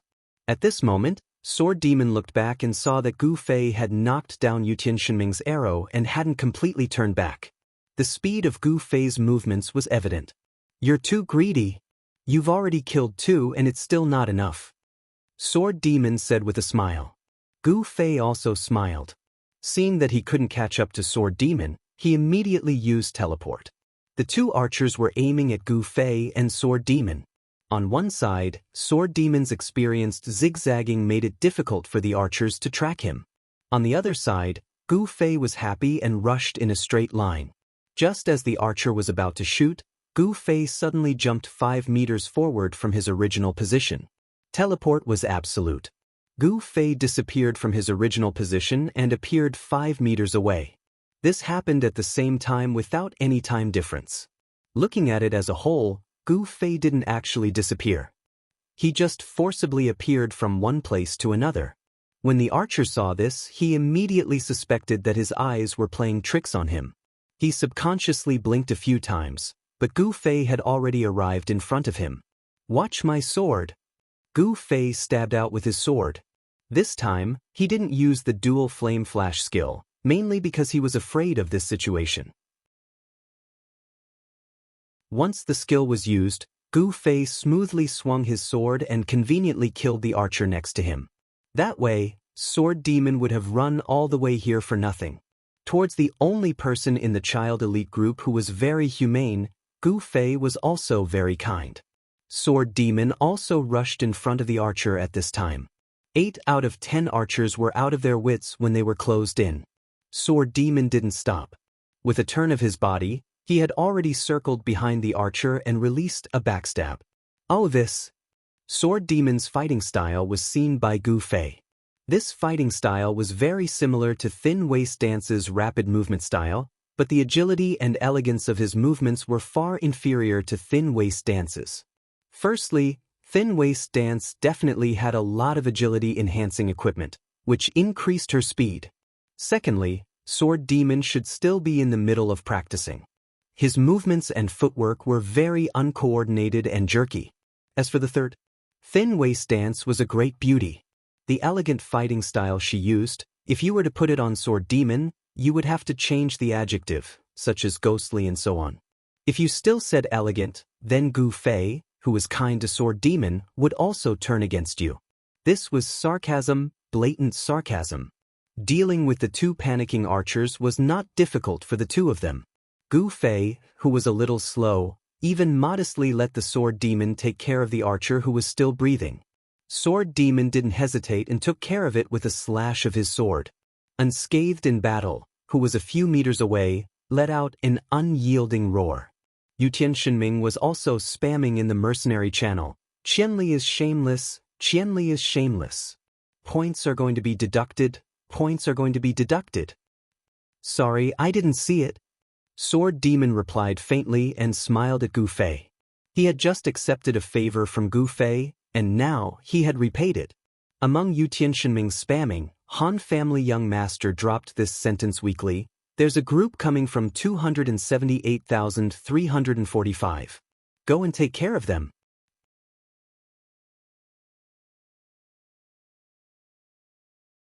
Chapter 214. Child Elite Group had already eliminated 5 of their opponents, leading 5-0. However, Yunxiang Mercenary Group was still running around the map like headless chickens. Almost no one recognized the 5 who had died. As the group leader, Yunxiang asked around in the guild channel. In the end, the 5 who had died were in a bad mood, so they simply ignored her. Child Elite Group easily grasped the initiative. It was 6 against 10, but it was as easy as cleaning up the battlefield. The 6 of them wandered around the map casually, eliminating any opponents they encountered. Cloud Aid Mercenary Group had many factions, and the largest group they had was no more than 11 people. It was enough to deal with a 6-man team, but their opponents were a group of top in-game experts. Moreover, there was Gu Fei, who was beyond the capabilities of in-game players. He was like a superhuman with superhuman abilities. Child Elite Group wasn't afraid of this kind of confrontation. Support classes like Han Family Young Master didn't have much of a chance to show off. The group of people wiped out their opponents one by one without suffering any injuries. The young master of the Han family didn't use his recovery spell many times, but he did chug down bottle after bottle of wine. No one doubted his alcohol tolerance at first, but they began to doubt the capacity of his stomach. Their initial conclusion was that there was a flaw in the game system. In comparison, Unscathed in Battle was the most depressed of the 6. He, Gu Fei, Sword Demon, and Yu Tianxinming were the main firepower to kill the enemy. However, he didn't have the ability to attack from a distance, and he wasn't as fast as Gu Fei and Sword Demon in close combat. By the time he got close, Gu Fei and Sword Demon would have already taken care of them. After a period of time, the number of Yunxiang mercenary group members had decreased to 30. 50 of them had already been eliminated by Child Elite Group one by one. Unscathed in battle had only gotten 2 points. The one who took up the majority was naturally Gu Fei. Gu Fei's strength, Sword Demon's determination, Yu Tianxinming's attacks, Brother Yu's buffs, Han family young master walking at the back of the team lazily with a bottle of alcohol, and Unscathed in battle's depressed roar formed the main scene of Child Elite Group fighting together. Due to the decrease in numbers, the young master elite group that was strolling around the map had not met any opponents in a while. They weren't in a hurry. With an absolute lead of 50-0, if they used kiting tactics, they would definitely win against the 30 opponents. However, since the opponents were so scattered, everyone naturally spared no effort to gain points. I haven't seen anyone in a long time. Yu Tianxinming, who had the Eagle Eye skill, served as the Child Elite Group scout. As he walked, he turned his head around. Relying on the advantage of this skill and attack range, this guy was very irresponsible. The moment he discovered the enemy, he didn't tell his teammates. Instead, he secretly shot a couple of arrows to see if he could get points. Gu Fei and Sword Demon had also learned their lesson. Listening to Yu Tianxinming's mouth was unreliable, but as long as he raised his hand and knocked an arrow, then there was enemy information. Ah!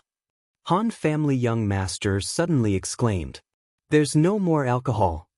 Han family young master said regretfully after his right hand fumbled in his pocket for a long time. It's time for the final battle? Han family young master said. Oh! The 5 of them didn't understand. Han family young master turned around and looked. I threw all the empty bottles along the way. If they really wanted to find us, they would have met us long ago. Just like those guys before, these 30 people haven't shown themselves yet. It looks like they're preparing to explode in unity at the final stage. You mean to say that these 30 people won't fight on their own anymore? Brother Yu asked. Han family young master nodded. We've already taken care of 50 people. They should have realized that we're not easy to deal with. Now that the 30 of them have gathered together, they might not have worked together before. They need some time to adjust. Then how do you know the final battle is about to begin? Because I've finished my alcohol. If I don't hurry up and buy alcohol, won't it be boring? Han family young master said. The others looked at him in disdain. How do we deal with the 30 people gathered together? Brother Yu asked. Surround them. Gu Fei waved the Dark Knight streamer in his hand and shouted passionately. This jet-black longsword was stained with the white light of the sacrifice of the most enemies tonight. That's quite a heroic method. Brother Yu gave a simple evaluation. His gaze had already turned to the others, mainly towards Han family young master. Surround them, oh, that's not a bad idea. Han family young master actually expressed his approval. Brother Yu's eyes almost popped out, so there are times when you get drunk too. After saying this, he looked towards the others. Sword Demon, Yu Tianxinming, and Unscathed in battle were all rubbing their palms together. They had expressions of wanting to do something big, especially Unscathed in battle. Damn, I'll definitely get some points this time. Hey, can you do it? We're talking about 30 people. Brother Yu said. In terms of actual combat, Brother Yu really lacks experience. You're not even as experienced as Qianli, that newbie. Yu Tianxinming said as he wiped his bow. That expression, that stance. If you've seen some killer movies before, please imagine the scene of the killer taking out the parts of his sniper rifle from its case and carefully assembling them together. At this moment, that was exactly what Yu Tianxinming looked like. Gu Fei had a calm smile on his face. He pointed at himself and said, killing people, a professional. No problem, Brother Yu. You're too cautious. In the end, it was Sword Demon's consolation that was the most effective. From the eyes of this honest and reliable person, Brother Yu obtained the ultimate confidence. Over there, are they coming? Han family young master pointed in a certain direction. There wasn't anyone in that direction, but there was a faint dusty air. Yutian Shenming blinked his eagle eyes, that he was proud of, and pretended to look for a long time. It seems like someone is coming. Let's go. Everyone held their weapons and went forward. Qianli, you go to the 9 o'clock direction. Sword Demon, go to the 12 o'clock direction. While you're at it, lead the way for Yutian and lead him to the 3 o'clock direction. Wushang, brother Yu, the three of us will go to the 6 o'clock direction. Han family young master had a plan. Gu Fei and the other two quickly ran in the direction that Han family young master had indicated. Brother Yu, give me life blessing later. When the enemy's figure appeared in his line of sight, Unscathed in Battle put on a serious face and said to Brother Yu in a deep voice. But Brother Yu nodded. From a support perspective, the quality of an expert knight was actually higher than that of a priest. In the parallel world, each character could only receive one type of blessing at a time. Even though any type of blessing could be considered a form of enhancement, many of the participants didn't even know which type of blessing they needed the most right now and which type of blessing could increase their combat strength the most. As an outsider knight, it was even more difficult to determine this point. Speaking of which, they really needed people like Brother Yu who had an understanding of various classes and equipment. However, to become a top expert, just understanding was far from enough. They needed to be proficient in everything. With such harsh requirements, no one in the knight class dared to claim to be the top. The service industry really wasn't that easy to work in. However, in a small group like the Child Elite Group, everyone was an elite. For experts like Unscathed in Battle and Yutian Shenming, they wouldn't be unable to answer which type of blessing would be the most helpful to them at any time. Everyone would report to Brother Yu what type of blessing they wanted. Brother Yu was still able to handle it. Right now, he only specialized in Unscathed in Battle. This could practically reach the highest realm of a knight, changing his status at any time. Simply put, when a warrior slashed out with his sword, his body would be blessed with strength. When someone's attack was about to hit him, he would be blessed with endurance. When the attack was a magic, he would be blessed with spirit. This was the ideal situation that existed on paper. It was impossible to achieve this level of detail. Brother Yu could only follow beside Unscathed in Battle and change his status according to Unscathed in Battle's needs. The enemy's 30 players were getting closer and closer. Seeing the three fellows in front of them actually charging forward with the same imposing manner as them, they were quite surprised. Yutian, make your move. What are you waiting for? Han family young master said in the guild channel. Yutian Shenming immediately made his move. On a small hill with a good view in the 3 o'clock direction, he half crouched and half knelt. The bowstring in his hand didn't stop. Skills and normal attacks intertwined, and the arrow pierced towards the group of 30 players. Over there, over there. Imperial Divine Cry's snipe was aimed at taking advantage of the weak, instantly killing off a mage. With such high damage, even though the other side saw that there was only one person, they were still very apprehensive. A few of them had already anxiously rushed in that direction. Don't rush, don't rush. Archers, return fire. The one who shouted anxiously was the leader of Yunxiang mercenary group, Yunxiang. A few people who rushed out hesitated slightly and stopped in their tracks. The archers came out and started shooting at Yutian Shenming. No matter how high Yutian Shenming's damage was, he was only one person. The game also had some rules for the archer class. For example, if it was a normal attack, the archer could only fire a second arrow after the first arrow was fired. If you wanted to take an arrow and shoot it, then shoot it one after another, that was the effect of the skill double arrow. As a result, once the enemy had the advantage in numbers, Yutian Shenming was immediately suppressed. Sword Demon. Han family young master called in the channel.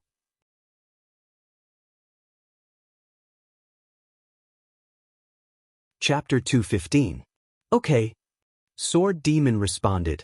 His figure suddenly appeared behind the 30 people, and he picked a random target to stab him in the back. He didn't manage to kill his opponent instantly. When the opponent turned around, Sword Demon had already retreated to the side. A few people jumped out of the formation to chase. Yun Xiang quickly shouted, "Steady, don't chase, don't give him a chance to get close." Hearing this, they stopped again and spat at the sword ghost. Then, they began to provoke him verbally, "Come on. Come again." Sword Demon wasn't moved. Han family young master smiled and said in the channel, "Qianli, it's your turn." Gu Fei wiped his sword. The battle is about to end. Gu Fei jumped out of the marsh he was hiding in and rushed toward the enemy formation at high speed.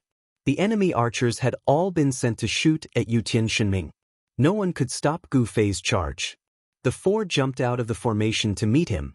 Captain Yun Xiang ordered again, "Don't move.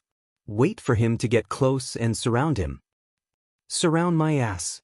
Can't you see that he's a mage?" one of the four said angrily.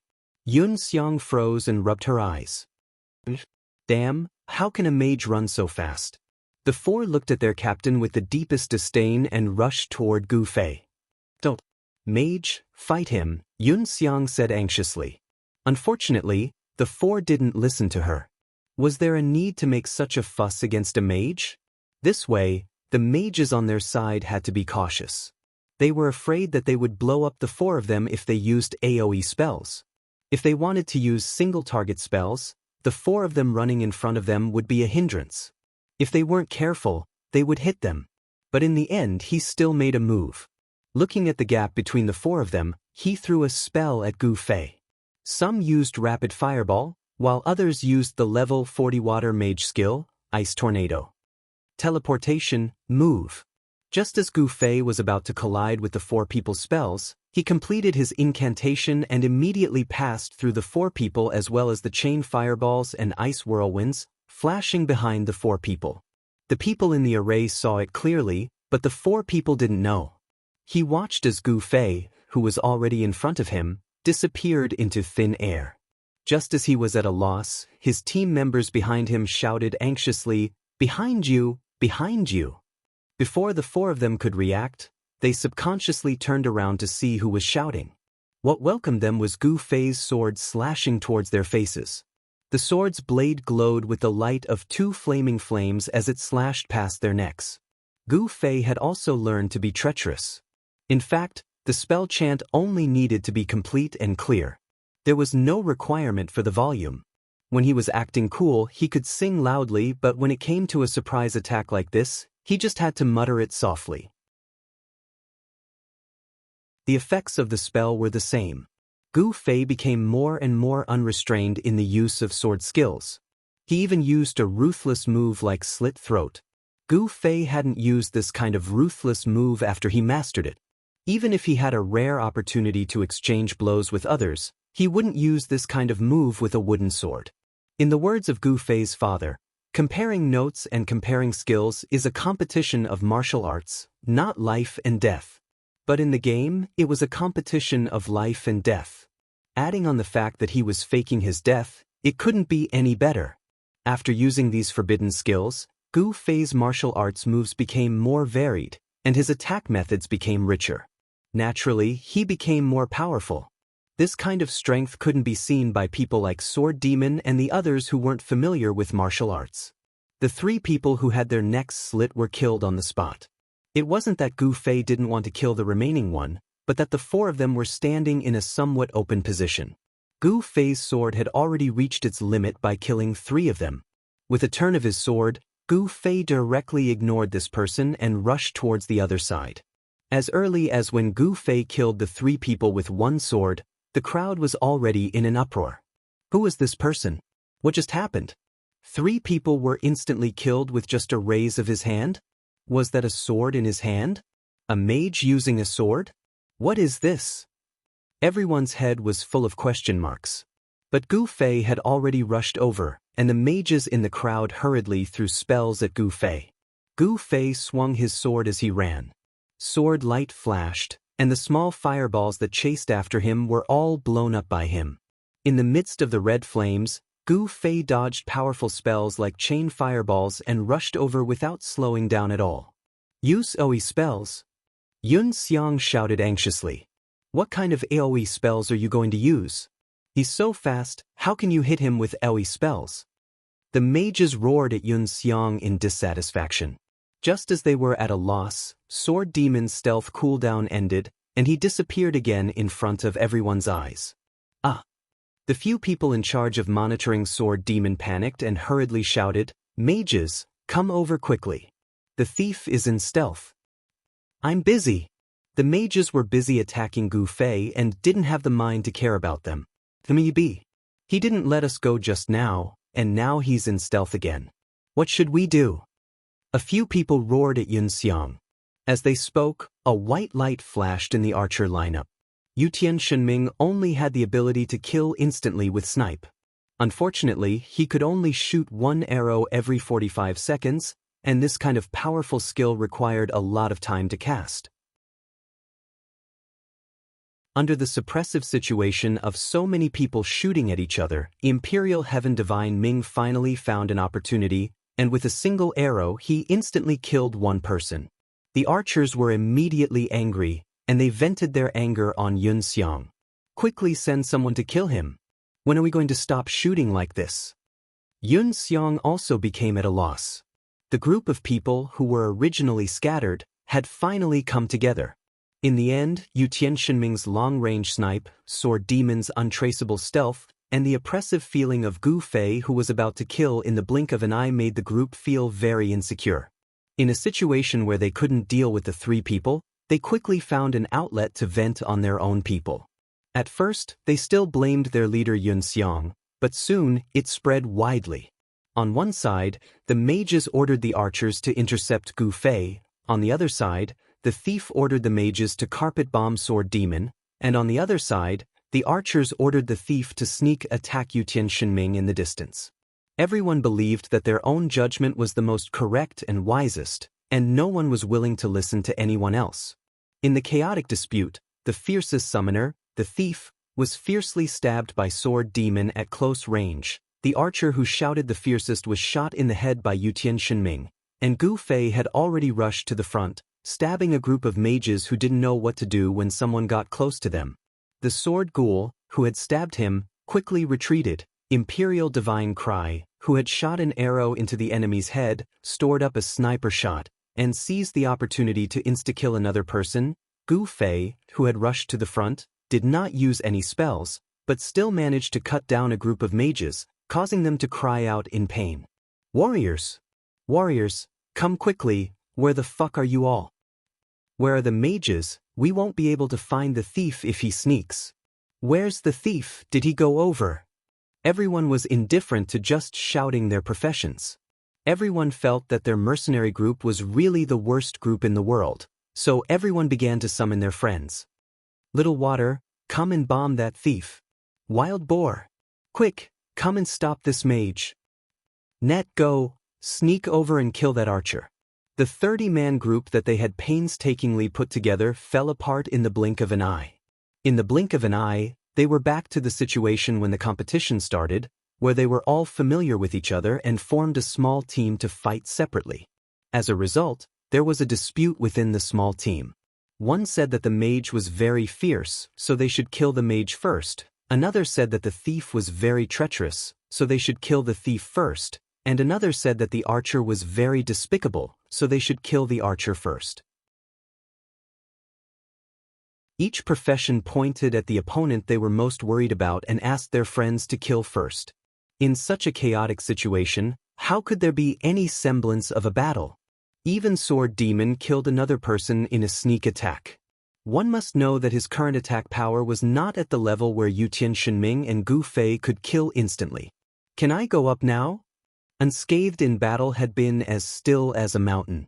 At this time, he felt that it was time for him to go up and harvest the battlefield, so he took the initiative to ask the Han family young master to go up. "What are you going up for? I think the three of them are enough." Han family young master said. Unscathed in battle's eyes were as big as a camel's bell. "Then what are we doing here?" "We're just attracting their attention from the front, and then Yutian Shenming, Sword Demon, and Qianli will attack from 3 different directions. Yutian will shoot from afar, Sword Demon will use guerrilla warfare to harass them, and Qianli will go on a killing spree to create pressure. Everything is going well, didn't you see it all?" Han family young master said. Then what about me? What am I going to do? Unscathed in battle asked. You stay here and protect me and brother you. Han family young master said. What kind of joke is this? I want to kill the enemy and score points. Unscathed in battle said this and rushed up. Damn, you don't want to watch the show, you want to go up and do hard labor.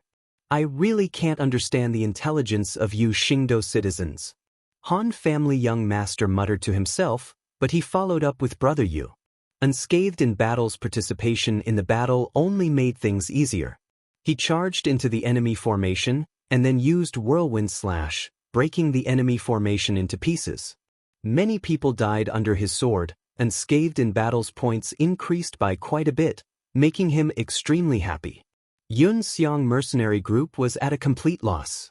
Coincidentally, a few of them saw brother Yu and Han family young master watching from the outside.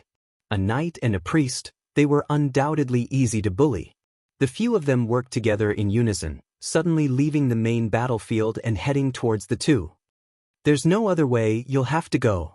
Han family young master sighed towards brother Yu. No matter what, a knight was still stronger than a priest. Brother Yu wasn't on the same path as these players, to begin with. In this parallel world he was randomly assigned a support type class, so he really didn't have much actual combat experience. When he saw these people pouncing at him fiercely, his heart shuddered. Just as he was about to close his eyes and fight it out, a figure suddenly flashed in front of him. Gu Fei had already floated in front of him, blocking his path. With a loud roar he used dual flame flash and swept away two of the opponents. The remaining three were scared out of their wits, turning around and running, their mouths still shouting, another mage, they look exactly the same.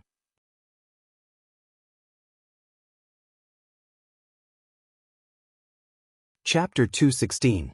Han family young master and brother Yu didn't expect Gu Fei to be so observant and aware of the dangerous situation on their side when he was fighting to his heart's content. Thanks, brother Yu said with lingering fear. 5 people surrounded him. Even with Han family young master's help, brother Yu felt that he definitely wouldn't be able to hold on for more than a few seconds. Oh! Gu Fei only responded vaguely to brother Yu's thanks, but he didn't move. Go and continue killing, Han family young master urged. The other side's morale was scattered, and the team was in chaos. Everyone was fighting on their own, and they weren't a match for these top experts at all. Victory and defeat was decided in this moment. Gu Fei slowly turned around with a big apple in his mouth. He reached out to pluck it and said, "Wait a moment, I don't have any more mana." Your mana is really a big problem. Brother Yu sighed. Without mana, Gu Fei's attack power was relatively weak. It was fine in a one-on-one fight, but when it was one against many, it was very effective in boosting the enemy's morale. For example, warriors wouldn't be afraid of the night streamer's physical attack that wasn't fully activated.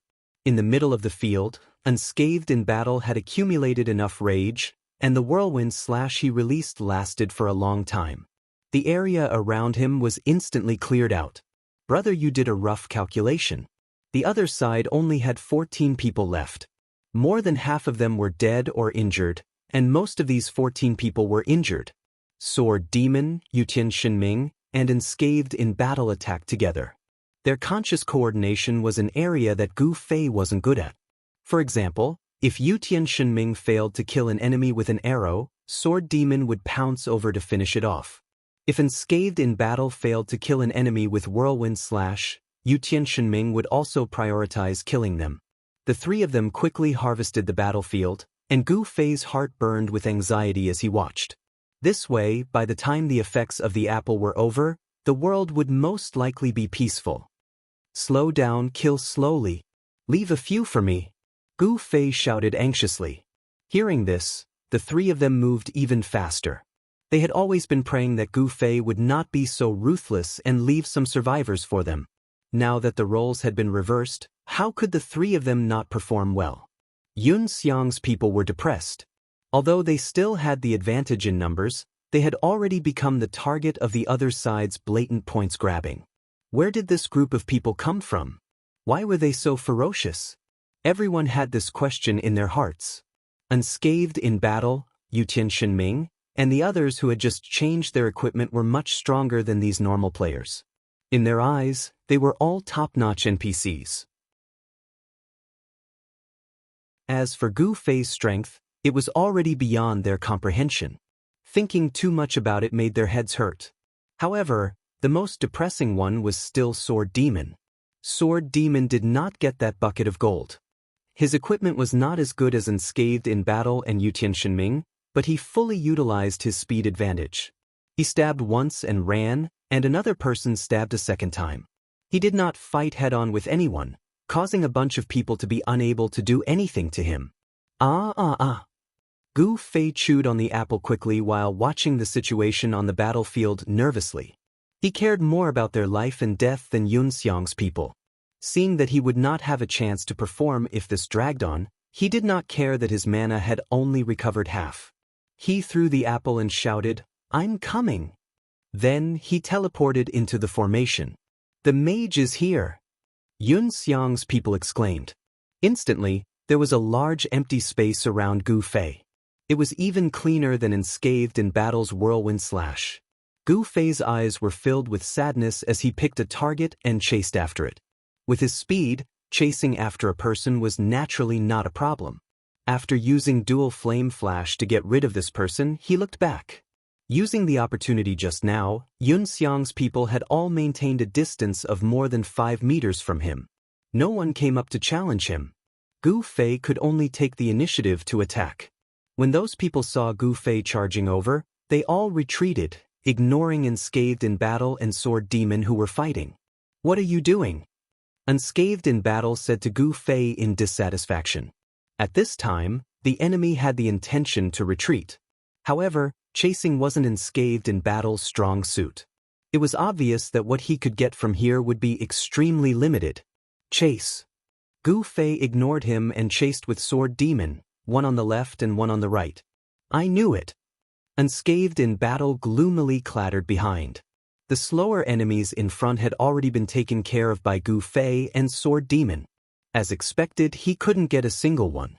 Yun Xiang's guild had 10 people left, including the leader, Yun Xiang. Now that things had reached this stage, everyone finally stopped their pointless arguments and became united against a common enemy. When Yun Xiang, as a mage, turned around and released an ice whirlwind to block Gu Fei and Sword Demon's momentum, the other 2 mages followed suit and controlled the ice whirlwind to chase after the 2 archers tracking arrows. Yun Xiang shouted. To be able to escape to this point, the fast professions naturally had priority. There were still 2 archers left. Listening to the leader's command, they immediately gave a tracking arrow to Sword Demon and Gu Fei. "Thieves!" Under Yun Xiang's command, the 3 thieves immediately activated stealth and approached in a way that no one present knew. Group battles were like this. As long as there was a unified command, even if the command wasn't very good, it was better than a plate of loose sand and could play a more effective defense. The ice whirlwind and tracking arrows, the unknown thief, this kind of offensive was really a threat. Unfortunately, they encountered Gu Fei. He raised his hand and shot down the tracking arrow, but the swaying ice whirlwind in front of him continued to block Gu Fei's advance. Use teleportation to travel? Unfortunately, Gu Fei didn't have enough mana at this time. But he still had another spell, a spell that he hadn't used in actual PK. Gu Fei raised his sword, pointed at an opposing mage and chanted, "Lightning, descend." A bolt of lightning descended from the sky, charring the mage on the spot, and he died. Gu Fei's high mana damage wasn't fake, and the remaining people on Yun Xiang's side were mostly injured. They couldn't withstand any of Gu Fei's spells. At the same time the spell was cast, Gu Fei had already rushed out and crashed into the ice whirlwind in front of him.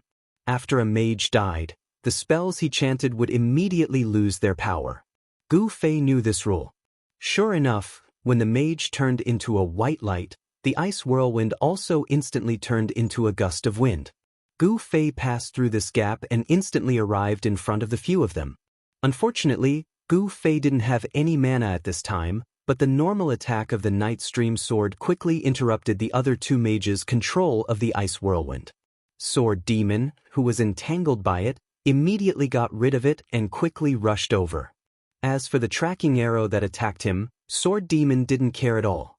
If a skill like tracking arrow could kill people instantly, it would be too overpowered. Be careful, there's a rogue watching you. Gu Fei reminded Sword Demon. There were a total of 3 rogues in stealth. Gu Fei could feel that 2 of them had their attention on him, so the other one was naturally on Sword Demon. Unscathed in battle who was rushing over. There shouldn't be any rogues who would have the idea of fighting a warrior alone. Sword Demon smiled and suddenly stopped attacking. He took 2 steps back and immediately activated Stealth. Damn! Gu Fei immediately felt the attention of the 3 rogues on him, and one of them was already behind him. After Gu Fei cut an arrow from the archer on the side, he turned around and kicked. Rogues in stealth could be said to be the most unvigilant because the anti-stealth skill had not been released yet. Even though he saw Gu Fei kick in this direction, he didn't think that it was aimed at him. After a footprint on his face, the rogues revealed his true form, but his puzzled heart could never calm down. Gu Fei took 3 steps back and slanted his body for a sword strike. Bada! The rogue who was stabbed was so shocked that he threw his dagger to the ground. Gu Fei changed direction and rushed to the 3rd person. This time, the rogue in stealth saw Gu Fei walking in his direction and seemed to have realized something. With an expression of disbelief, he gradually revealed his body. He was so shocked that he forgot to attack quickly. The skill's time was up. On the other side, Sword Demon took advantage of stealth and ruthlessly killed an archer. There were still warriors in the remaining Cloud 8 formation, but in front of Sword Demon and Gu Fei's guerrilla tactics that used speed, they couldn't stick to the 2 at all. The 2 went around and around, always attacking the archer and mage. As for the 3 rogues, they were still out of their wits. Unscathed in battle, Yutin Shenming, Han Family Young Master, Brother Yu. Finally, the members of Child Elite Group went into battle one by one, and it didn't take long for them to finish off all the members of Cloud 8 formation. Because Gu Fei didn't have mana, he still persisted in the battle. His attacks were weak, which greatly reduced his efficiency in snatching points. In the end, he didn't get any achievements. However, to him, the process was also very important. In today's match, he fought extremely happily. The 6 members of Child Elite Group against the 80 members of Cloud 8 Mercenary Group, and in the end, they actually won a complete victory. Although Cloud 8 Mercenary Group knew that they had too many internal problems, this result still made them feel that it was unbelievable. When they teleported out of the battlefield map, there weren't many people left in Cloud 8 formation. All of them stared at the 6 people celebrating their victory in shock. The leader of Cloud 8 Mercenary Group, Yun Xiang, walked towards the 6 people. You guys? Yun Xiang greeted them first. The 6 people looked at him. Can I join your mercenary group? Yun Xiang's words shocked the 5 people.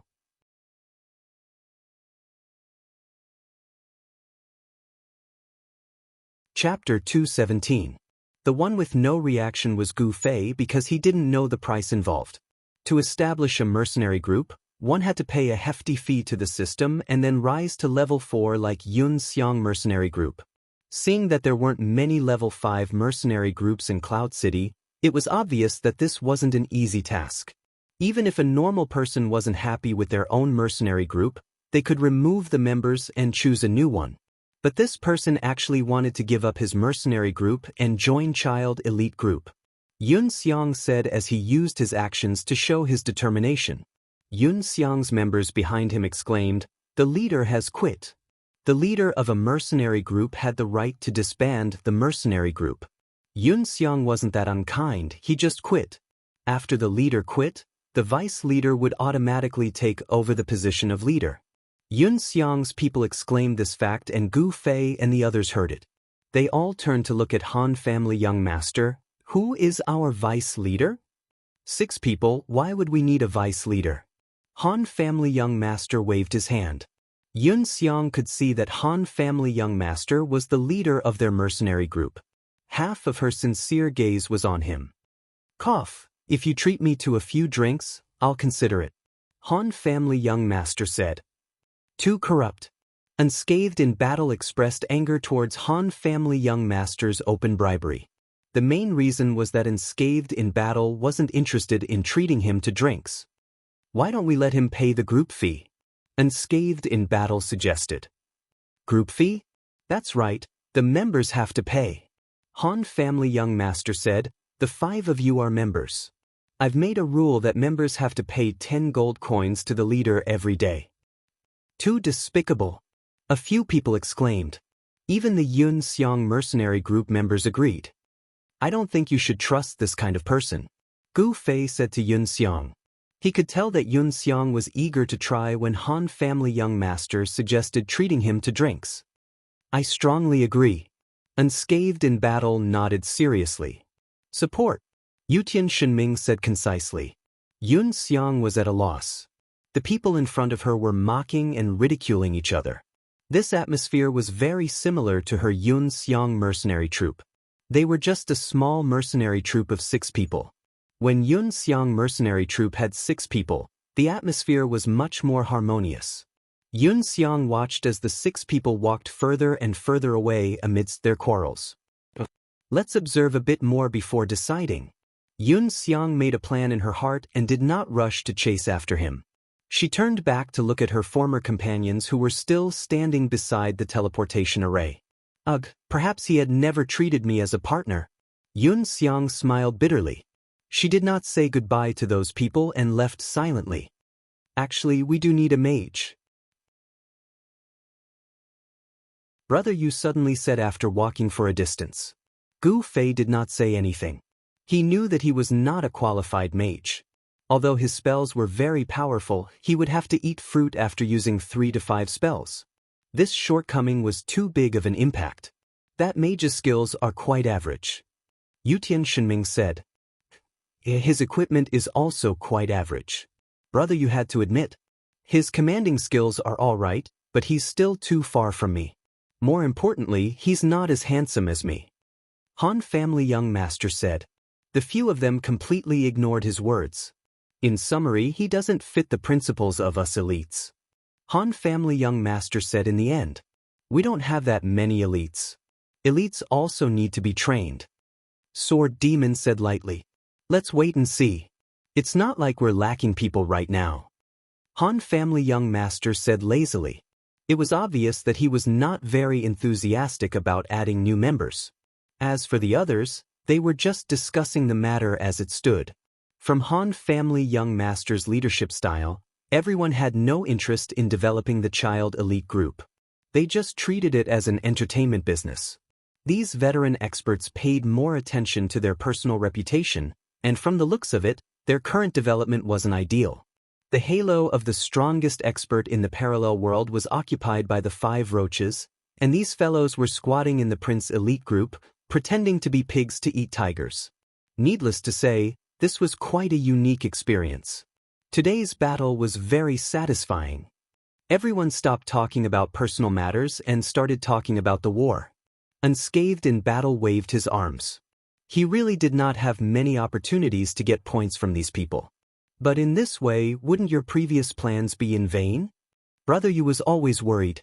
Han family young master smiled lightly. The goal of winning is to make a name for ourselves. Right now, we're already famous enough. After today's battle, the mercenary groups that meet us in the future will definitely not know what to do. It's interesting just thinking about it. Everything was as Han family young master had predicted. Child elite group won another round and advanced into the top 8. No mercenary group would treat child elite group's results as luck. Especially the battle with Yunxiang mercenary group yesterday. No matter how big the internal problems of Yunxiang mercenary group were, they managed to take down 80 of their opponents without any injuries. This strength was even more shocking than kiting. Yunxiang mercenary group's members were very diverse. They came from many guilds in Cloud City. Therefore, the terror of child elite group in that battle was also spread to many guilds. Mages! Mages! Mages! Mages were always the hot topic. The players in Cloud City were a little confused. Why did the hot news in Cloud City always focus on mages since the game's open beta? Homicidal Maniac 27149 was a mage. The one who specialized in wanted missions everywhere was also a mage. The one who killed mages in seconds was the hot topic recently. Now there was a mage who moved left and right and was said to be able to clone himself. In the parallel world, the strongest class was actually a mage? Those who didn't choose a mage began to hesitate. Those who chose a mage began to have high fighting spirit. As for how to deal with Child Elite Group, most people didn't worry about it anymore. They had the same mentality as Han Family Young Master, gloating as they watched the other 7 mercenary groups being badly battered. The other party had the strength to annihilate 80 mercenary groups. If you sent out fewer people, you obviously wouldn't be a match. And if you sent out all of them, the other party would see that there was no opportunity to take advantage of and would have a set of kiting tactics. Either way, neither left nor right. The 7 mercenary groups were desperately thinking about what was the most appropriate method to use. Especially the 4 Cs mercenary group under reigning the 4 Cs that had drawn the next round against Child Elite Group. This group was known as the real number 1 mercenary group in Cloud City. At this time, they couldn't help but be a little flustered when they encountered Child Elite Group. The leader of the 4 Cs mercenary group, Reflection Years, was also a tactical expert. He had always considered himself a strategist in the guild. Facing Child Elite Group, he stayed up all night thinking about the most appropriate tactics. There was a saying in the art of war, "Know yourself and know your enemy, and you will never be defeated." Because of this saying, Reflection Years stayed up all night visiting the opponents of Child Elite Group. Muyun Mercenary Group was full of resentment towards the kiting tactic. Yunxiang Mercenary Group was still fearful of Child Elite Group's terrifying combat power. Although Amethyst Mercenary Group lost to Child Elite Group, they sided with Child Elite Group and treated those who came to get information coldly.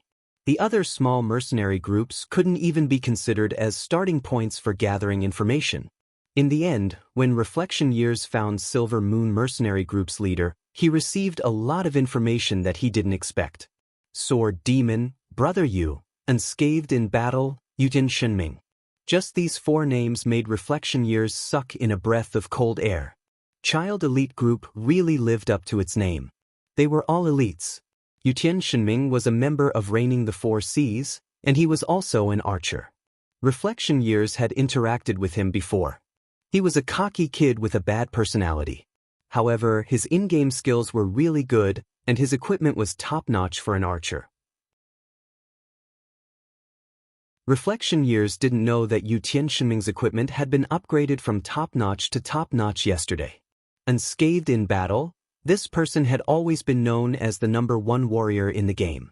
In the beginning of the parallel world, he had always firmly occupied the first place on the warrior leaderboard. However, for some unknown reason, his leveling speed seemed to have decreased, and he was overtaken by the latecomers. The current first place on the warrior leaderboard was Jian Nan, one of the 5 roaches.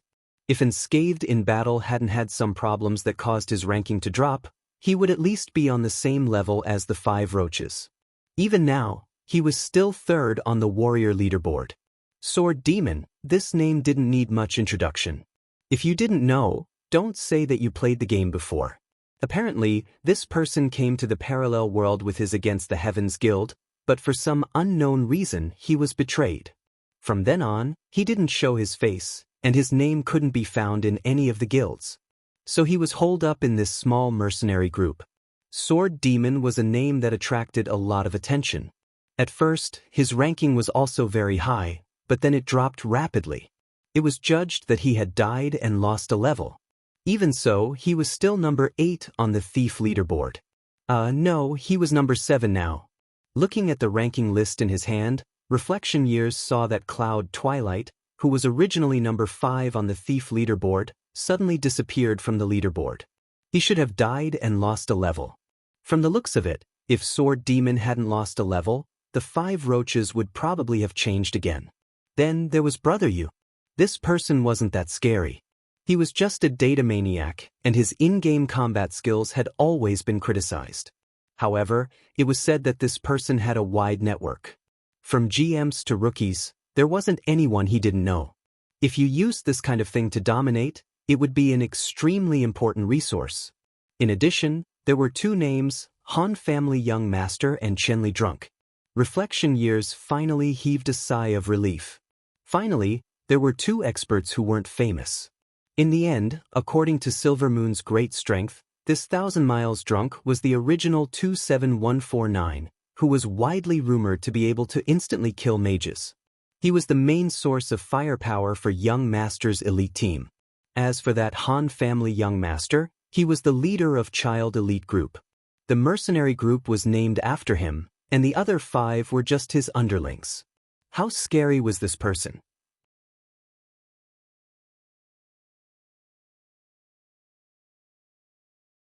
Chapter 218. 4 Peerless Masters in the Online Gaming World, plus a hidden killer and a hidden boss. Holding the list, Reflection Time's hands trembled. Such a powerful combination. Why didn't they show their strength in the Cloud City? Reflection Time had gone to the mercenary building to check on the Child Elite Group, but they were as insignificant as dregs. These 6 people forming such a small mercenary group couldn't be for no reason, right? There had to be some big purpose, right? Reflection Time was worried, and Silver Moon, who gave him the most information, couldn't answer this question. He only provided 2 facts. First, the appearance of the Child Elite Group was one of the important factors that led to the collapse of his former guild in Moonlit Night City. Second, the people who organized the Instakill Mage meet and greet that day were actually the people from the Child Elite Group. Reflection Time suddenly understood. He was also present at that farce, and he had a good impression of these people. Yutian Shenming knew them. The Han Family Young Master had an outstanding appearance, Brother Yu was the founder, and was a celebrity, so he naturally looked at them a few more times, and the Unscathed in Battle was also extremely gorgeous that day. But at that time, Reflection Time didn't pay too much attention. As a top guild, the focus of their later work was on drifting.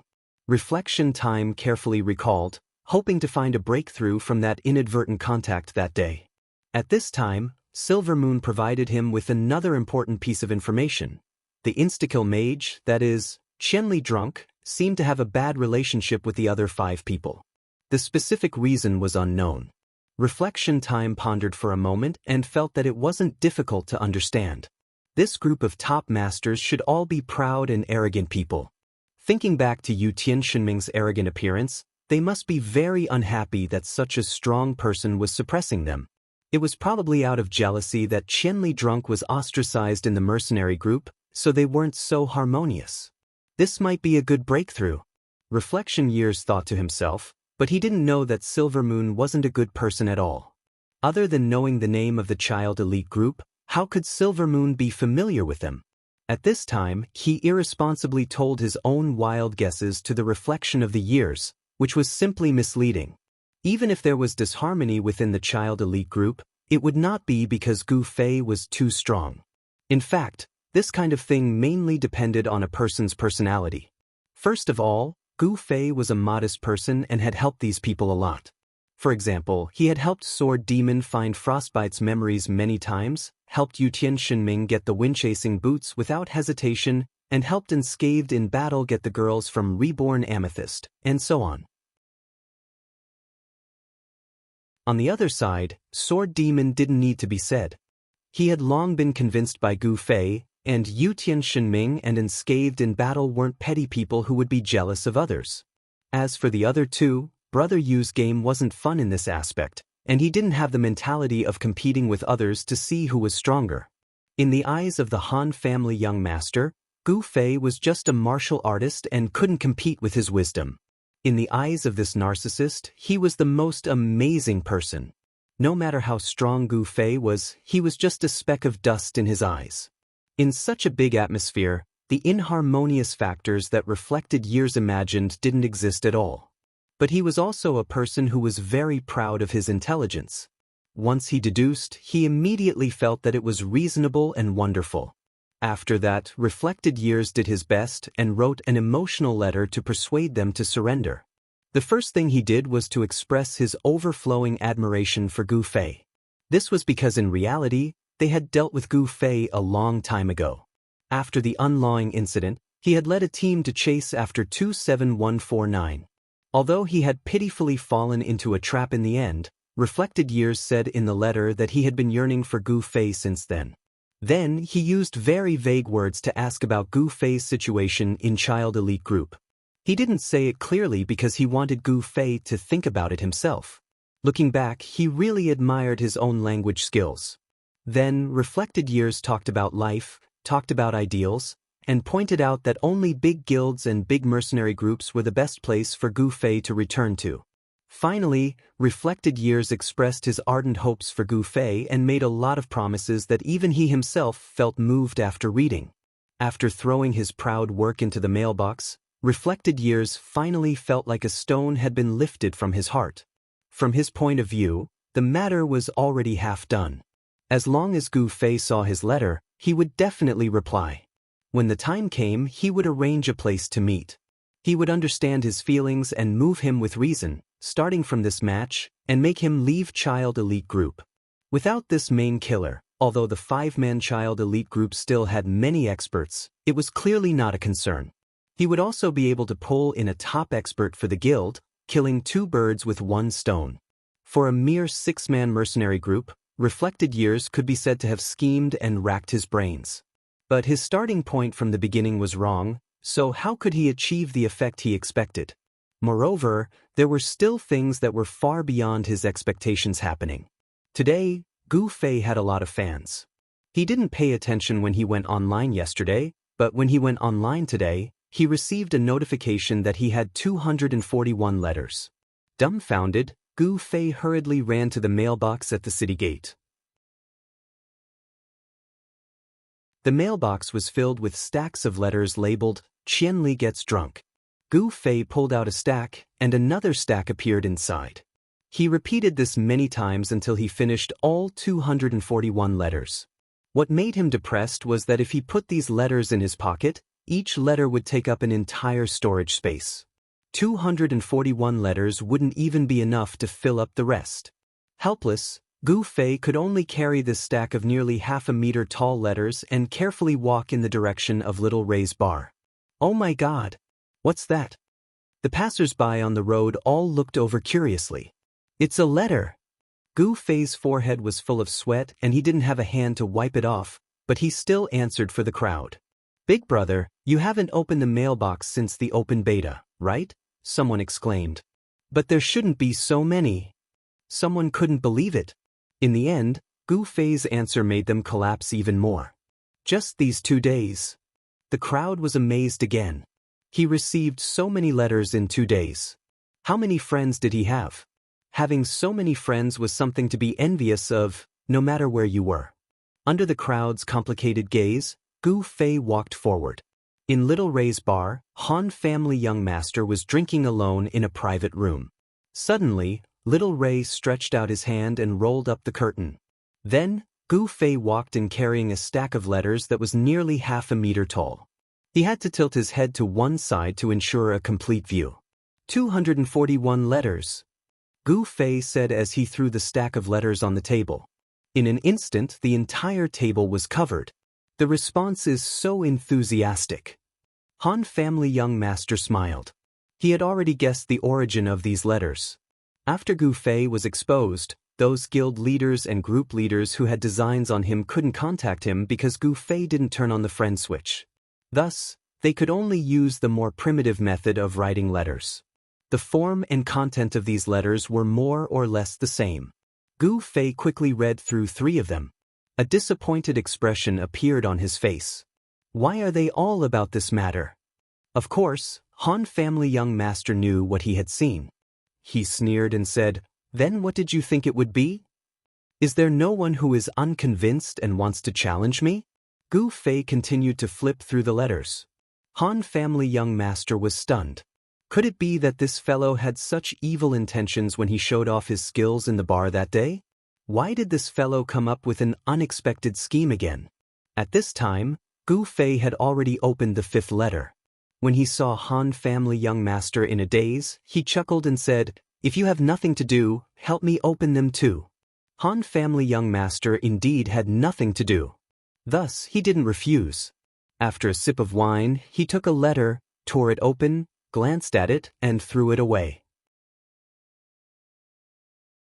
After a sip of wine, he took a letter, tore it open, glanced at it, and threw it away. He repeated this process. His efficiency was even higher than Gu Fei's. Hey, be more careful. Be careful not to miss anything. Gu Fei was dissatisfied with Han family young master's perfunctory manner. Thus, Han family young master paid more attention. He looked at each letter twice and threw it away. Finally, the young master of the Han family took a third look at a letter that was written in a superior style. He even flipped the envelope over and saw the name, Time Reflected. This name caused the Han clan's young master to be slightly startled. He then read the letter in detail and immediately read the small plan of the reflection of time in it. This fellow wanted to instigate Gu Fei to defect before the battle to reduce the risk of this battle. Han family young master couldn't help laughing. It seemed that his strategy was extremely successful. His opponent was completely at a loss. A mercenary group of 100 people. He actually played tricks on a mercenary group of 6 people. Moreover, he wanted to reduce the number of people on the other side. This was too funny. Originally, Han family young master didn't care much about the result of this round of competition. However, Reflection of Time's letter gave him a chance to beat him at his own game. Han family young master thought about the script in his mind. He took out a pen and paper and threw them to Gu Fei. What are you doing? Gu Fei was reading the letters seriously. He hoped that one of them would be an ardent challenge to him. Reply. Han family young master said. Do I even need to reply? Gu Fei was puzzled. Nonsense. Do you know any manners? They sent you such a polite letter. Don't you feel embarrassed not to reply? And if you don't reply and reject them clearly, I don't think they will stop harassing me. Han family young master said. Oh. Gu Fei nodded. He felt that it was reasonable. This was because he had already seen quite a number of people's letters. There were 2 or 3 of them, and it was clear that they did not receive a response from the first one, so they sent another one in an attempt to attract Gu Fei's attention. Go back. Gu Fei sighed and picked up the pen and paper. I'll help you too. Han family young master took out another pen and paper. Gu Fei was surprised. The workload of writing a reply was different from reading a letter. Han family young master actually volunteered? What should I write? Keep it simple. Just a few words will do. Han family young master asked Gu Fei. Just write, thank you for your kindness. But I refuse. Gu Fei said after thinking. Very good. Clear and concise.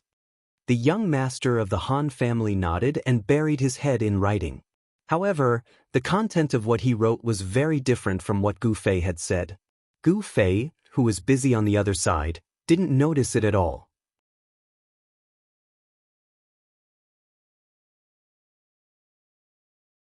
Chapter 219. Of the 241 letters, there were only 112 people. That was an average of 15 letters per person. Of course, some people only wrote 1 letter, some wrote 2 or 3, and some even wrote 4 or 5 letters. Among them, there was not a single challenge letter that Gu Fei was looking forward to.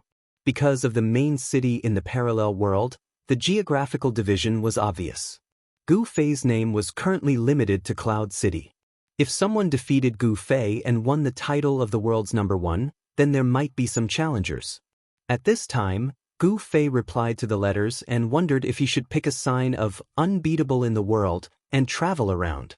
With the help of the Han family young master, the 2 of them completed a total of 112 letters, and the names of the recipients were written on the envelopes. As for the sender, there was no need to write it. When it was thrown into the mailbox, the system would automatically add it. Go and send it. The Han family young master pushed a table full of letters to Gu Fei. Gu Fei nodded and carried the letters. Under the mailbox next to the city gate, stacks of letters were swallowed by the mailbox, and each letter had to be paid a small fee. When they came, there were 112 people sharing the burden, but when they returned, Gu Fei had to pay for it alone. The system's letters were naturally sent very quickly, almost like text messages. Gu Fei threw all the letters into the mailbox and closed it. When he opened it again, all the letters had been sent out, and the mailbox was empty. Looking at the time, there was only half an hour left before the match. The Han family young master sent a message, asking him to go directly to the match's teleportation array to meet up with everyone. Gu Fei hurriedly turned around and hurried. On the other side, Reflection of Years had been restless for the whole day. The letter he wrote last night, and he had been waiting for a reply since early in the morning. He waited from sunrise to sunset, and the more he waited, the colder his heart became. How could his emotional letter not move the other party? Reflection of Years could not figure it out. This person's will is really as strong as iron. Reflection of Years thought and was ready to give up. There was only half an hour left before the match, and there were already people urging in the channel. It was better to quickly organize everyone to plan how to deal with this battle. Reflection of Years secretly rejoiced that he did not boast to his brothers after sending the letter yesterday. Otherwise, it would be as embarrassing as hitting his head against a tree. Just as he was thinking, suddenly, the system prompted, "You have a new letter." Reflection of Years was taken aback, and he quickly turned around and ran to the nearest city gate mailbox. He was in full agility archer, and when he ran with all his strength, he created a cloud of smoke in the middle of the road. Filled with excitement and nervousness, she opened the mailbox and carefully took out the letter. She glanced at the envelope and almost fainted from happiness. The system sender was Qianli, drunk. How could it be? Time's Reflection hurried toward the teleportation portal as he quickly opened the letter and read it. If this was really Gu Fei's reply, then it would be no different from going from heaven to hell, because the letter would be filled with only a few cold words. "Thank you for your kindness, but I refuse." But this was from the letter of the Han family young master. The Han young master, but was the Han of the family. That would come later. In the letter, 8,000 miles drunk, sighed helplessly about the treatment he had suffered in the young master elite group. He then enthusiastically affirmed the reflection of Time's suggestion. Then, he expressed his determination to forsake the darkness for the light with the spirit of, "If you are heartless, I will be unjust." And the first step in his career was to expose the tactics that young master's elite group would use in this match to Reflection of Years. Qianli, drunk, said in the letter. Facing the strongest mercenary group in the 4 seas, they did not have the courage to fight head-on. They would use the kite tactic that they were best at. The best way to deal with this tactic was to control the number of people on one side and choose the most elite members to fight. This was because the target of their points had always been the opponent's relatively mediocre members. In addition, the child elite group's guerrilla tactics were mainly used by 3 professions with speed: mages, thieves, and archers. The other 3 would often wander off the battlefield. If they could take the initiative to sneak attack the other 3 at the beginning, the victory would be much easier. Qianli, drunk, asked the Han family young master to figure out how to do it himself. It was said that he was not good at tactical arrangements. In the end, Qianli, drunk, apologized for not being able to open the friend switch for the time being. "There have been too many people looking for me these past few days," he said. The Han family young master still had a trace of hesitation after reading the letter. However, there was only half an hour before the start of the mercenary competition. The members in the mercenary channel were urging him, the leader. The competition was about to start, but the leader had yet to give instructions on how to fight. Facing the child elite group, should everyone fight together or send a small number of elites? This was a question that the entire Cloud City was thinking about. The Han family young master hurriedly responded in the mercenary channel. After confirming his existence, he hurriedly ran towards the mercenary competition's teleportation formation. When the teleportation formation was preparing the map, the Han family young master had already made his decision. For this match, we don't have to go all out. We need to be wary of the opponent's best kiting tactic, the Han family young master announced. I'll call out your name. Join this competition with me." The Han family young master then read out the name list. A total of 30 people were selected. Among them, 10 were thieves and 10 were archers who specialized in speed.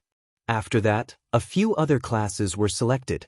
The Han family young master had always been the person in charge of tactics and commanding for reigning the four seas.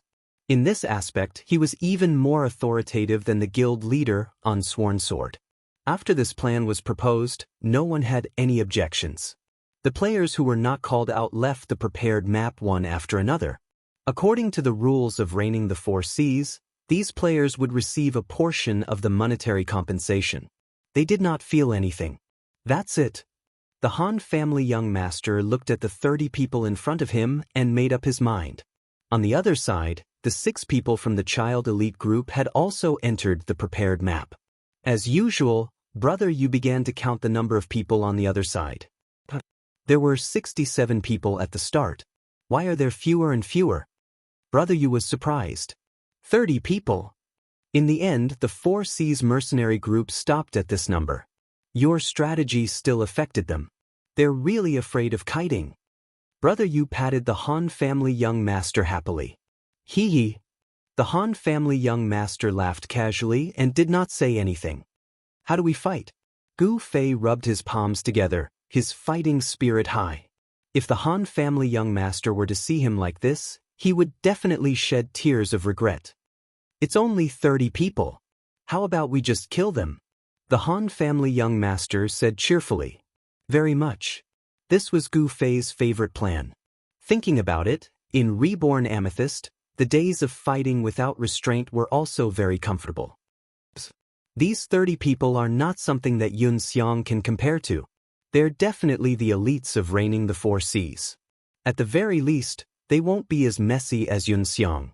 Killing them directly isn't very appropriate, right?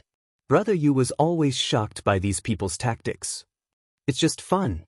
Entertainment is number 1 and competition is number 2. What's the point of being so calculative? The Han family young master said disapprovingly. Is that so? Brother Yu looked at the Han family young master, then looked at the sword demon. The sword demon's face was as calm as usual. He had established a position like a wind vane in the child elite group with his character. Things that he did not doubt would increase the confidence of others. Brother Yu was currently looking for confidence from the sword demon's face out of habit. He successfully found it again. Focus on harassment. The Han family young master said, but the other party will not be as scattered as Yun Xiang. They won't fall into chaos so easily. So don't rush forward easily. Think of an escape route before attacking. Only attack when you have the confidence. Preserving your strength is the most important. Everyone nodded. Prepare to begin. The system had already started the countdown. 10 seconds later, both parties entered the map. You 3 go. Walk along the map and go behind them. I'll go to the high ground to observe the situation. Wait for my orders. The Han family young master waved his hand. Gu Fei and the other 2 disappeared as if they were flying. Unscathed in battle stood beside the Han family young master and Brother Yu in low spirits. I'm in charge of protection again? High ground. The Han family young master ignored him and led the 2 to find a high ground to occupy. On the high ground, a group of people could be seen in the distance. As for how many people there were, they couldn't see clearly due to the distance. How many people are there? Are all 30 of them here? Brother Yu looked at the group of people in confusion. He felt that the arrangement made by the Han family young master today was a little rash. Normally, everyone would go to the high ground to observe the situation of the enemy first before deciding on the route to attack. Why did he assign his own people to attack first? Sword Demon, move slightly towards the direction of 328,341. Qianli, move slightly towards the direction of 24,357. Yutian, move slightly towards the right. Damn, that's the left. Can't you differentiate the left and right? The Han family young master adjusted the route of the 3 of them in the mercenary channel. How is it? Gu Fei and the others asked in the mercenary channel after rushing for a while. They haven't moved yet. Don't be anxious. Let's compete with them in patience. The Han family young master said calmly. They should have seen us on this mountain, right? Why isn't there any movement? Brother Yu was confused. I think they've already ambushed us. the Han family young master said calmly. As soon as he finished his sentence, a gust of wind blew past the three of them. A few arrows whistled past them. "They're fast." The Han family young master sneered as he cast a healing spell in advance. Although it was the same archer skill, because of the skill points and the attributes of the equipment, the range and speed of the arrows were different. These arrows were fired at different times, and the young master of the Han family had accurately grasped the time difference. His healing spells landed on Wushang's body. The arrows were indeed aimed at Unscathed in battle. Unfortunately, Unscathed in battle was wearing a new set of equipment and had a high defense. He also had the excellent healing spells from the Han family young master. As a result, his opponent failed to kill him instantly. The experienced Unscathed in battle turned around and took a few steps forward. He brandished his two swords and cast a whirlwind slash. As he had expected, it wasn't just the archers who had ambushed him. The thieves had also snuck up from behind. When Zhang Wushan cast the whirlwind slash, two thieves who had approached him were slashed and killed instantly. Damn, the situation is grim. Unscathed in battle had already seen 5 archers. The number of thieves was probably not less than that, but there were only 2 beside him. The Reflection Age who had led the team to ambush them was secretly delighted. Because the 3 of them were completely defenseless, he finally believed the words of 1,000 miles drunk. The letter mentioned 2 points. The first was to suggest that the Reflection Age choose the elites to fight, and the second was to ambush the 3 who wouldn't take the initiative to fight. The Reflection Age still had some doubts about this letter. But even if he had doubts about the first point, he still had to do it. Because the number of people fighting was clear at a glance. If he ignored the first suggestion, then Qianli is drunk on the other side would naturally receive the message that he didn't trust him. If this letter was true, then the Reflection Age's method of ignoring the first suggestion would be self-defeating. Fortunately, there was a second suggestion in the letter, and this suggestion became the standard by which the Reflection Age tested this letter.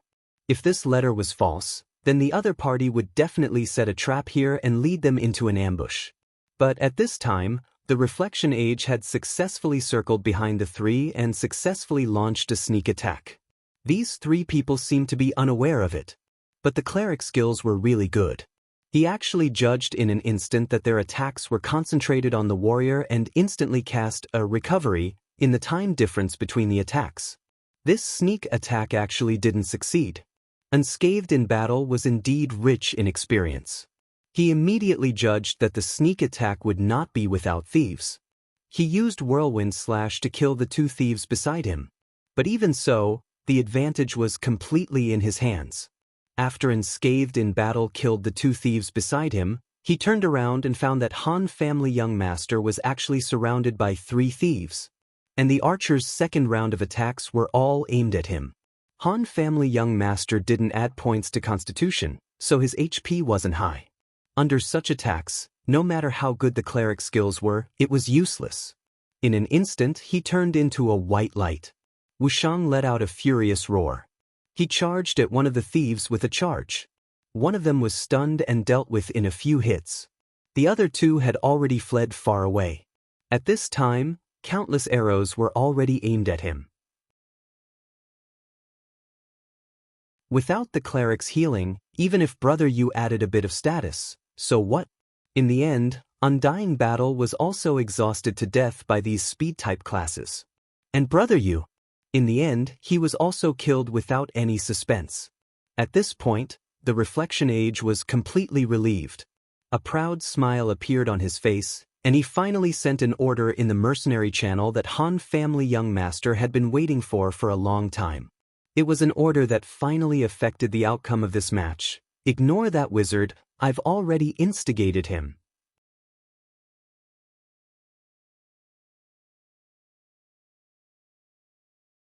Chapter 220. In the Child Elite Group's mercenary channel, Gu Fei, Sword Demon, and Yutian Shenming were all surprised that the 3 of them had been eliminated one after the other. The elimination was done in such a hurry that the 3 of them asked again and again. By the time they answered, the 3 of them were already outside the arena. Damn, we've been ambushed. Unscathed in battle said, "You three do your best." Han family young master said calmly. According to his plan, the current Gu Fei had already gained the other side's trust. In order to further win their favor, they would probably get closer to him in the competition. Getting closer to Gu Fei? Tete say, it was just that simple from heaven to hell. How are we going to fight? Yutian Shenming asked. Same as yesterday, Yutian Shenming will attract some firepower from afar, Sword Demon will close in with stealth, and Qianli will take the opportunity to rush forward. Han family young master was gloating. The three of them still followed the pace that Han family young master had set up. They didn't collide with the 4C's ambush team. At this time, they had already quietly surrounded the 20 people in 3 different directions. Yutian Shenming was behind a small hill, Sword Demon was in a depression, and Gu Fei was the closest to them, in a small forest.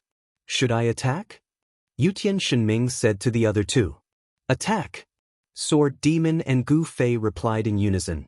A sniper shot was released from behind the hill. Although the 4C's mercenary group were elites, they couldn't stop Yutian Shenming, who was the elite of the elites. Moreover, Yutian Shenming knew most of these guys. He knew which ones had less health and which ones had more health, and which ones had higher defense and which ones had lower defense. He picked the one that he had the most confidence in bullying and released a sniper shot. His luck exploded and he got a critical hit, instantly killing him. This was what it meant to know yourself and your enemy. The people of the 4C's were in an uproar. They also knew that their opponent's archer was Yutian Shenming. Just like how Yutian Shenming knew their ins and outs, they also had a good understanding of Yutian Shenming's points and equipment. However, no one knew that Yutian Shenming had just updated his equipment in the past 2 days.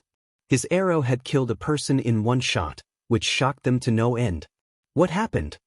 After finishing off the Han family young master and the other two, Shadow of Years led the ambush team back to meet up with the main army. On the way, he received a system notification that one of his people had died, so he immediately asked about it. Yutian Shenming killed one with 1 snipe, a player replied. How is this possible? Reflection Years was also shocked. After learning that Yutian Shenming was a member of the child elite group, he specially reviewed this little brat's strength. His skills were quite good, but his attack power shouldn't have reached such a high level. While they were still panicking, Yutian Shenming had already released a few more arrows. Unfortunately, other than the snipe, none of his other attacks could deal high enough damage to instantly kill him. The people of the 4C's mercenary group weren't as chaotic as Yun Xiang. The priests were fully focused on healing, the archers were shooting, and the thieves were stealthily making a detour to prepare for a sneak attack. But what kind of battle experience did Yutian Shenming have? He blinked his eagle eyes and counted the number of people on the other side. Suddenly, he realized that 19 people had become 17. Although he didn't know when the 2 thieves had disappeared into the crowd, he knew that they were sneaking towards him. He immediately used guerrilla tactics, changing his position after releasing an arrow so that the other side wouldn't be able to easily reach him. Since it was a competition, there was a time limit to stealth. It didn't take too long before the other side would automatically reveal themselves. When Yutian Shenming attracted most of the other side's attention, the Sword Demon had already stealthily sneaked over. Yutian Shenming's previous attacks had been foreshadowing for him. While he was crazily concentrating on shooting someone, he also shot an arrow at the person next to him. It looked like he had accidentally missed his target. 4C's priest's attention was completely focused on the target that Yutian Shenming was fiercely shooting. His companion, who had only been hit by 1 arrow, didn't attract his attention. At this time, the Sword Demon, who was quietly approaching, suddenly appeared and pointed his dagger at this person. Sword Demon's backstab was even slower by half a beat. He didn't stab out the moment everyone exclaimed. This half a beat was reserved for Yutian Shenming. As soon as he saw the Sword Demon appear, Yutian Shenming immediately shot another arrow at this person, and the Sword Demon's backstab, which was slower by half a beat, hit this person almost at the same time. This priest's skills were obviously not experienced enough to grasp this slight time difference. When his recovery spell fell in a hurry, the person had already been killed by the 2 of them. Sword Demon retreated after one attack. When everyone began to surround him, he had already used swift movement to quickly rush out of the crowd. The 4C's mercenary group's archers hurriedly wanted to chase and shoot a few arrows, but the experienced Sword Demon changed direction at this time and circled to the other side of the opponent's formation. When the archers who had been targeting Yutian Shinming chased after Sword Demon's change of direction and aimed, they instantly found that their arrows were all aimed at their own people's butts. When they hurriedly adjusted their positions and revealed an opening, they saw Sword Demon running into the woods and Gu Fei rushing out with big strides. Gu Fei and Sword Demon were a little surprised when they ran head-on. Gu Fei saw that Sword Demon retreated after one attack and immediately rushed out of the woods, but he didn't expect that Sword Demon would actually run in his direction. Sword Demon had the opponent's gaze at this time, which was obviously exposing Gu Fei early. As for Sword Demon, he also didn't expect Gu Fei to be in this woods, because in the last displacement command issued by Han Family Young Master in the Mercenary Channel, Gu Fei's position shouldn't be here. Otherwise, he certainly wouldn't make this kind of movement that would expose Gu Fei. Of course, Sword Demon wouldn't know that the last displacement command that Gu Fei received was sent to him by Han Family Young Master in a private message. Han Family Young Master was familiar with Sword Demon's fighting style. After setting up Sword Demon's position and seeing the enemy's formation, Han Family Young Master could foresee the route that Sword Demon would choose when he retreated after one attack. Therefore, he secretly instructed Gu Fei to come to this route and designed such a head-on play. According to his layout, if everything was as he expected at this time, the reflection of time must have told everyone that there was no need to be wary of that mage. Even so, if Gu Fei were to charge at them with a murderous look on his face, anyone would be able to tell that something was wrong, right? As a result, such a scene appeared before their eyes. Gu Fei rushed out, but it looked more like he was rushing towards Sword Demon. In the eyes of the 4C's mercenary group, who had already learned that Gu Fei had defected, they would definitely think that Gu Fei was going to help them take down Sword Demon. Therefore, those archers, mages, and other long-range professions who had enough time to cooperate and attack these two people stopped happily. They wanted to see this scene of killing each other, and at the same time, they could appreciate who was more valiant between this new master of the parallel world and the veteran online game, Sword Demon. There was no attack from the front, and no attack from the back. Both Gu Fei and Sword Demon were very surprised, but they had no time to think about it at this time. The two continued to run in different directions. In the blink of an eye, the two had passed each other, and Gu Fei continued to fiercely raise his sword and rush towards the crowd. Everyone realized that something was wrong at the same time. But it was probably too late. This was what was written in Han Family Young Master's script. Because, teleportation, move. Gu Fei instantly finished chanting, and when he reappeared, he was already in the enemy's formation. Not to mention that Gu Fei came prepared, even if both sides were suddenly thrown into this kind of sudden collision situation. As a martial artist, Gu Fei's reaction speed would be much faster than theirs. Dual Flame Flash. Gu Fei shouted. This sword slashed with all his strength, and there were very few opportunities for him to use Dual Flame Flash in 360 degrees. The flames of Dual Flame Flash spread out from the sword, and like a fire dragon, it spiraled around Gu Fei, and a total of 6 people died under the sword. Then he used the Gu family's Fickle in the morning and Fickle in the evening. The jet black sword light wasn't bright at all, but it boldly pointed in all directions. The surrounding people were hit by the sword one after another, and although the damage wasn't very high, it left everyone scratching their heads in confusion. In group battles, Gu Fei rarely consciously sought to coordinate with others. This was what he lacked compared to experts like Sword Demon and Yutian Shinming: awareness. However, Gu Fei's strength had another great use, and that was to break the enemy's formation in one fell swoop. His freakish attacks were instantaneous, and his sword would hit its target immediately. He would always cut his opponents into pieces. Moreover, it had a very serious impact on the opponent's mentality. In online gaming terms, it would cause the opponent's mentality to stiffen. This small group of nearly 20 people in front of them, who were adept at coordinating with each other, had fallen into Han family young master's trap. Unexpectedly, Gu Fei took a big step forward, took off, and teleported them into their formation. After being hit by Gu Fei's sword, in addition to the previous losses from Yutian Shenming and Sword Demon's attacks, they had already lost 8 people. The sinister and ruthless Yutian Shenming took advantage of this opportunity to shoot another sniper, killing another person. On the other side, Sword Demon also rushed over with large strides after circling around. The 11 people were pincered by 3 people, and for a moment, they didn't know what to do.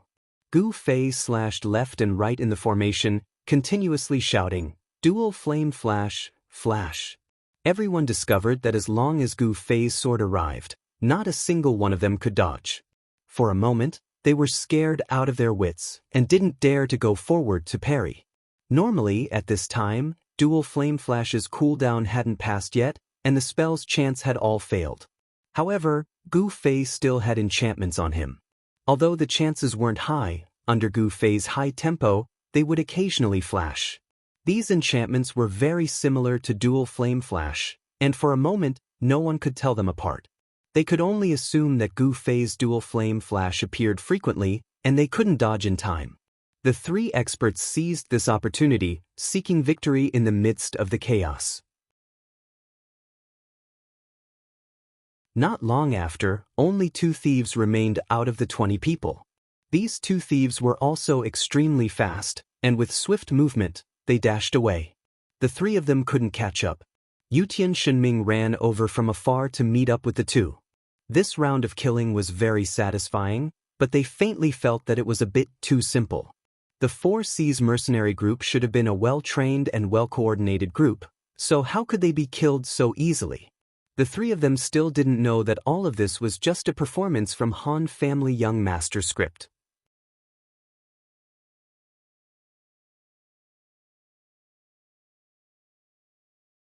Chapter 221. Gu Fei was a ruthless killer, and his attacks were absolutely high frequency and high tempo. The complicated steps of killing the enemy were, in fact, only a short moment. It was so short that Reflection Years, who was rushing back, suddenly received news of his side dying and sent a message to ask. By the time he got a reply, it was already the time for the remaining 2 thieves to flee in panic. Several people outside of the battlefield were already complaining in the channel, describing Gu Fei's ferocious appearance when he was slashing at people in detail. Was such a performance instigated by Reflection Years or encouraged by him? Everyone had such a question. Reflection Years naturally flew into a rage after hearing this. At this moment, he obviously wouldn't have any illusions about Gu Fei. It was obvious that he had been tricked. However, he had been so passionate, but the other side didn't appreciate it. He had actually taken advantage of the situation to play a trick on him. This kind of character made Reflection Years despise him. After his anger subsided, he calmed down and took stock of the current situation. The score was 3-21, and the 4C's mercenary group was seriously behind. Right now, his side had 9 people, 5 archers and 4 thieves. The other side had 3 people, 1 archer, 1 thief, and 1 mage. In terms of speed, the remaining 9 people in the 4C's mercenary group weren't weak. The people that Reflection Years had chosen for the sneak attack were the fastest of the 30 people, and these 2 thieves had successfully escaped from the 3 of them, so they wouldn't be too slow. Kiting? Reflection Years wasn't afraid. In terms of running, the 9 of them wouldn't be at a disadvantage. What he was afraid of was a head-on confrontation. He had already seen Yutian Shenming's high attack, and Gu Fei's instant kills weren't soft either. That sword demon was also proficient in all kinds of attacks and coordination in the game. How should he deal with it? Reflection Years looked at his 8 companions in front of him and fell into deep thought. On the other side, Gu Fei and the other 2, who had killed 18 people, were reorganizing themselves a little. The main thing was to eat to recover some health and mana. No matter how skilled an expert was, it was impossible for them to be completely unscathed. If they were forced into a corner, forcefully accepting some damage that did not have much destructive power was already an extraordinary decision and choice. However, after Gu Fei's attack, he did not lose any health at all. Sword Demon and Yutian Shenming could not help but be amazed. They still have 9 people. While eating bread and fruits, the 3 of them discussed their next step. The reflection of time hasn't appeared yet. Yutian Shenming said, "How strong is this person?" Sword Demon asked. "I haven't seen him fight much, but he has a lot of tricks up his sleeve. He's the type who talks more than takes action," Yutian Shenming said. "It's only 9 people. Just surround them again." Gu Fei said. Sword Demon and Yutian Shenming nodded repeatedly. They did not know that the reason why they were able to eliminate 18 people so smoothly was because of the foreshadowing of the Han family young master. Naturally, they felt that eliminating 18 people was not difficult, let alone 9 people. Moreover, thinking that the other side did not have a priest at this time, Yutian Shenming even felt that he could rely on himself to kill the opponents one by one. "How is it? How is your recovery?" The 3 of them asked each other. After confirming that everything was fine, they set off on their journey. High ground. The 3 of them first had to confirm the opponent's position. Coincidentally, there was one not far ahead. When the 3 of them were about to reach it, they saw a figure on top of the mountain. It was obvious that there was someone there. The opponent also needed high ground to find the 3 of them, so there was nothing to be confused about. The 3 of them looked at each other and immediately split up. The opponent disappeared in a flash from the top of the mountain. Yutian Shenming quickly circled around to the back of the mountain. His range advantage allowed him to attack from halfway up the mountain. Sword Demon and Gu Fei, one on the left and one on the right, began to circle forward. Along the way, they paid attention to looking for boulders or other forms of cover to prevent the opponent's archers from shooting. Unexpectedly, just as they were halfway there, they heard Yutian Shenming curse from behind the mountain. "Fuck!" Only this sound was followed by a system notification. Yutian Shenming had been eliminated. "We've been tricked." Yutian Shenming cursed in the channel. "There's an ambush behind the mountain. You two be careful." "Don't worry. The 2 of us will attack from the front." Gu Fei laughed. Gu Fei didn't take Yutian Shenming's sacrifice seriously. Just as Yutian Shenming felt that he could kill 9 people by himself, Gu Fei also felt that killing 9 people was within his ability. Even if Sword Demon died now, it would be fine. Thinking of Sword Demon, he turned his head to look. Sword Demon was activating stealth and disappeared. After that, even Gu Fei didn't know where Sword Demon went because Sword Demon's attention wasn't on him. There was a small misunderstanding in this. Sword Demon thought that stealth was ineffective against Gu Fei. Gu Fei would know his movements and would naturally cooperate with his speed. Unexpectedly, Gu Fei didn't know anything and still rushed up as fast as he could. In stealth, movement speed was greatly reduced. Sword Demon was no match for Gu Fei's speed at this time, but he couldn't bear to give up stealth at this moment, so he quickly shouted, "Hey, why are you so fast?" Unfortunately, when he shouted this, Gu Fei was also muttering to himself. And the content of his muttering was, "Teleport, move." So when he heard Sword Demon's shout and looked back, he had already floated to the top of the mountain. There was a light breeze on the top of the mountain. Gu Fei could only determine the approximate location of Sword Demon when he looked back. At this time, he didn't have the time to look carefully because there was already someone in front of him watching him. The reflection of time had a questioning look on his face as he stared coldly at Gu Fei. The 2 sides were less than 5 meters apart, and Gu Fei could see the bow in the reflection of time's left hand. Suddenly, the reflection of time's right hand inserted into his pocket. "He's coming!" Gu Fei shouted in his heart. At this time, teleport was still on cooldown, so Gu Fei could only run at his fastest speed. In order to avoid the opponent's attack at any time, he also chose to run in a diagonal line while trying his best to bend his waist. In just a few steps, Gu Fei had already rushed to the side of the reflection of time. He suddenly stopped, and the black robe behind Gu Fei slowly floated down. Without waiting for his body to straighten, Gu Fei flipped his right hand and swung his sword from the bottom right to the top left. He shouted, "Double flame flash, flash." At this time, The reflection of time's hand had already taken out of his pocket. He seemed to be holding something in his hand and waved it at Gu Fei. He was also saying, "Why are you?" Gu Fei didn't finish listening to him. The reflection of time's hand often moved faster than others could speak. Sword light, fire, and with the reflection of time's surprised gaze, he disappeared. When he appeared outside the teleportation formation, the reflection of time even maintained such a strange posture. No matter what, this really didn't seem like a posture for an attack. His right hand was still in the air with 3 fingers, but there was clearly nothing between his fingers. "Where's the letter? Why is the letter gone?" The reflection of time reacted.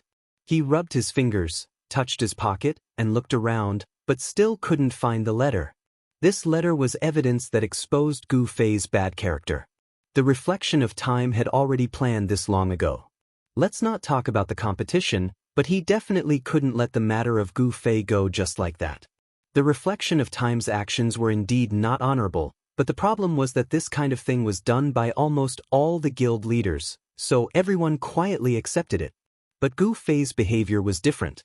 If he wanted to poach you, you could refuse, but he actually used this as a pretext to make a fuss. This was something that all the poaching guild leaders despised. The reflection of time believed that as long as this letter was announced, not only would Gu Fei no longer be the fragrant cake that everyone wanted to recruit, but as long as he added fuel to the fire from the side, it wouldn't be impossible for him to evolve into a street rat. No matter how strong a person was, how could he fight against all the guilds? The reflection of time was extremely satisfied with his follow-up arrangements. Just now, he wanted to take out the letter and proudly announce it to Gu Fei to see if this guy would regret or feel ashamed. He didn't think that Gu Fei would be so shameless. Not only did he not say anything when he saw his expression, but he also chose to make a move so quickly. At this moment, the reflection of time had already decided to crazily take revenge, but he couldn't find the most important token of his plan, the letter that Qinli had written when he was drunk. Where was the letter? The letter was still there, but at this time, it had already turned into flying ash. In the face of the dual flame flash that could even kill a person, what other end could a letter have other than turning into ash? Gu Fei was also quite puzzled. His movements were too fast, and there was a barrier of fire in front of him. For a moment, he couldn't see what the reflection of time was waving. He only felt that it was a weapon. How did it turn into ash? The flying ash was pinched by Gu Fei, and he carefully studied it. Could it be a very powerful magic scroll? Just as Gu Fei was thinking about this, several ping-ping sounds could be heard as several arrows flew towards Gu Fei. This was the reflection of time's plan. He would attract Gu Fei's attention, and the others would concentrate their firepower to kill him. Who would have thought that as soon as Gu Fei reached the top of the mountain, the reflection of time would be the first to be killed? The others at the foot of the mountain didn't know what to do. Seeing that Gu Fei seemed to be in a daze, they hurriedly revealed their whereabouts and attacked Gu Fei. Homing arrow. They had already used snipe when they ambushed Yu Tianxinming, and it was still on cooldown. The 4 archers unanimously chose this skill.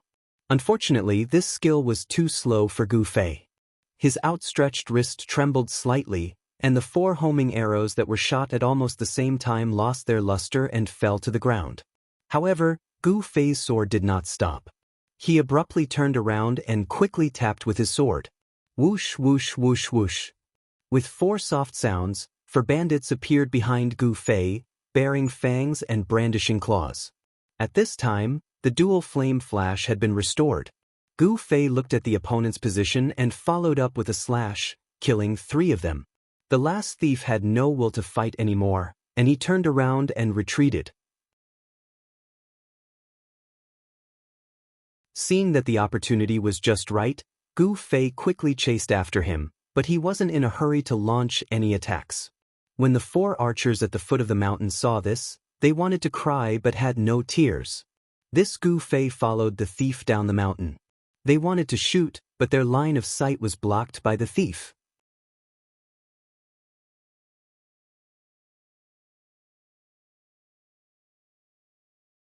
Chapter 222. Gu Fei rushed down the hill in one go. The 4 archers ran to a position where they could shoot and release their arrows, but Gu Fei dodged them one by one. Seeing that Gu Fei was about to reach them, how could the 4 archers still have any desire to fight? Whichever one Gu Fei rushed towards, they would immediately turn around and run away. Who would have thought that by a stroke of luck, the battle would be dragged into a stalemate? These archers were almost as fast as Gu Fei. If one ran and the other 3 harassed, it would be difficult for Gu Fei to catch up. The child elite group's kite was one person running and a group of people acting as the kite. In this situation, Gu Fei had become the kite, but there were 4 people flying it. The 4 of them were overjoyed, secretly praising Reflection Time's choice of personnel was the right one. Making full use of speed, this mage was not an unsolvable problem. If he continued like this, the one to fall would definitely be him. Gu Fei chased east and west, but found nothing. Instead, the 4 surrounded him, their expressions gradually relaxed. They had forgotten that Gu Fei had the art of teleportation. Teleportation had a cooldown of 1 minute, and at this time it was over. Gu Fei did not use it because he couldn't find an opportunity. Currently, his teleportation distance was a little more than 5 meters. At the very least, he had to get within this distance to be effective. After persevering for a long time, Gu Fei finally found an opportunity. He stared at an archer and chased fiercely, while the other 3 chased after him and released arrows.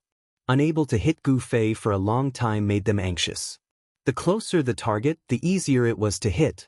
This was common sense. Under the urge of anxiety, the more boldly they shot, the closer they got. Gu Fei constantly paid attention to the 3 guys behind him. Seeing that the opportunity was ripe, he suddenly turned around and used teleportation to fly to the side of an archer. At this time, his mana wasn't enough to use dual flame flash, so Gu Fei could only chase after this person and cruelly slash after slash. Gu Fei secretly praised Hongshan Yixiao's reminder in his heart. If he really became a water mage, even if he had a skill that could slow down the enemy, he wouldn't be able to get close enough. The skill wouldn't be able to hit the enemy, so how would he be able to slow down the enemy? Therefore, the simplest and most direct way to defeat an enemy was to improve one's own ability and not to lower the opponent's strength. As someone who practiced martial arts, how could he be blinded by greed and neglect this principle? Gu Fei shook his head and reflected on his actions while he tortured the archer to death with his sword. If Hongshan Yixiao were to learn of this scene, what would he think? After taking care of this archer, the smugness of the other 3 archers had completely vanished. They deeply realized that Gu Fei's reverse thinking was an unsolvable problem for them. If they were close, the enemy could teleport over and hack them to death. If they were far away, the enemy could easily dodge their arrow attacks and wouldn't be able to hit him. The 3 archers faced Gu Fei from a distance and didn't have the desire to attack, but as soon as Gu Fei moved, the 3 would immediately run away. The thief from before was nowhere to be found. Gu Fei helplessly ate fruits to recover his mana, but even so, he didn't attract any attacks. Everyone only knew one thing, and that was to look at Gu Fei from afar. Let me do it. Gu Fei suddenly received a message from Sword Demon. Sword Demon was currently nowhere to be found. His stealth should have expired a long time ago. At this time, it was already on cooldown and was activated again. At this time, no one dared to approach Gu Fei, so they could only rely on Sword Demon to sneak up on him. Gu Fei could only wait for Sword Demon's performance in boredom. Unexpectedly, before he could wait, the system suddenly announced, Child Elite Group wins. The 3 archers and 1 thief really didn't have the will to fight.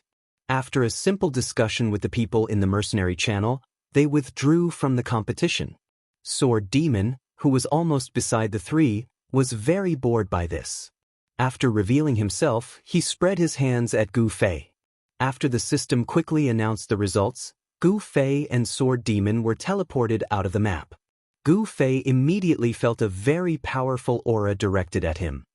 He quickly turned around and saw the members of the 4 Seas mercenary group glaring at him. Some had participated in the previous battle, and some hadn't. The leader was their leader, Reflection of Years. Gu Fei was slightly surprised. After so many matches, they were basically willing to admit defeat. After the match, the more polite ones would come over and greet them in a friendly manner. The only exception was the Muyun mercenary group, who had been kiked. However, the other party's unwillingness was completely understandable. But today? What was going on today? Why did this group of people's resentment seem to be even greater than that of the Muyun mercenary group? Gu Fei looked around and didn't see the Han family young master and the others. Child elite group didn't have the good habit of those who were eliminated first to wait outside the arena for others. It was completely up to them. If they wanted to wait, they waited. If they didn't want to wait, they left. The situation doesn't seem right, Gu Fei said to Sword Demon beside him. Sword Demon nodded as he gradually disappeared in front of Gu Fei's eyes. HP, MP, and skill cooldowns would be completely restored as soon as they left the map. Sword Demon didn't hesitate to use stealth. He also realized that the situation wasn't normal. Wow, no way. Gu Fei privately messaged Sword Demon. You go first. I'll help you block from behind. Sword Demon replied. Hee, thank you, but there's no need. You go. Gu Fei smiled. He had no intention of leaving. There was a fight? That was exactly what he wanted. However, today's opponent didn't seem to be so easy to deal with. Sword Demon's attention was obviously not on Gu Fei. Gu Fei didn't know whether he had left or not. However, he saw the people from the Four Seas mercenary group glare at Gu Fei and leave in unison. Why didn't you kill that kid?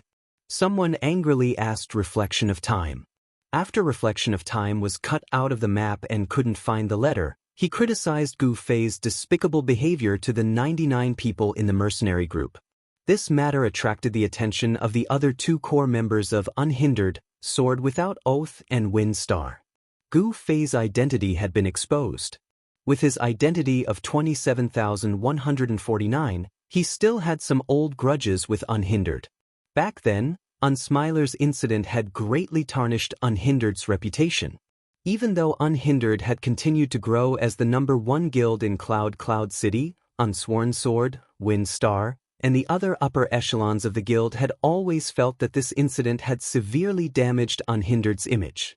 Without this incident, Cloud City might not have had the controversy of who was the #1 guild in Unhindered and drinking and singing. However, the cause of this incident was non-Smiler's fault. Even if Unhindered wanted to take revenge, they didn't have the face to dig up this old debt. Today, they had suffered a setback at the hands of this person, and the result was that they had to swallow their grievances. Stealing someone else's foundation was not kind in the first place, and now they had fallen into someone else's trap. At most, they could only reprimand the other for being even more unkind.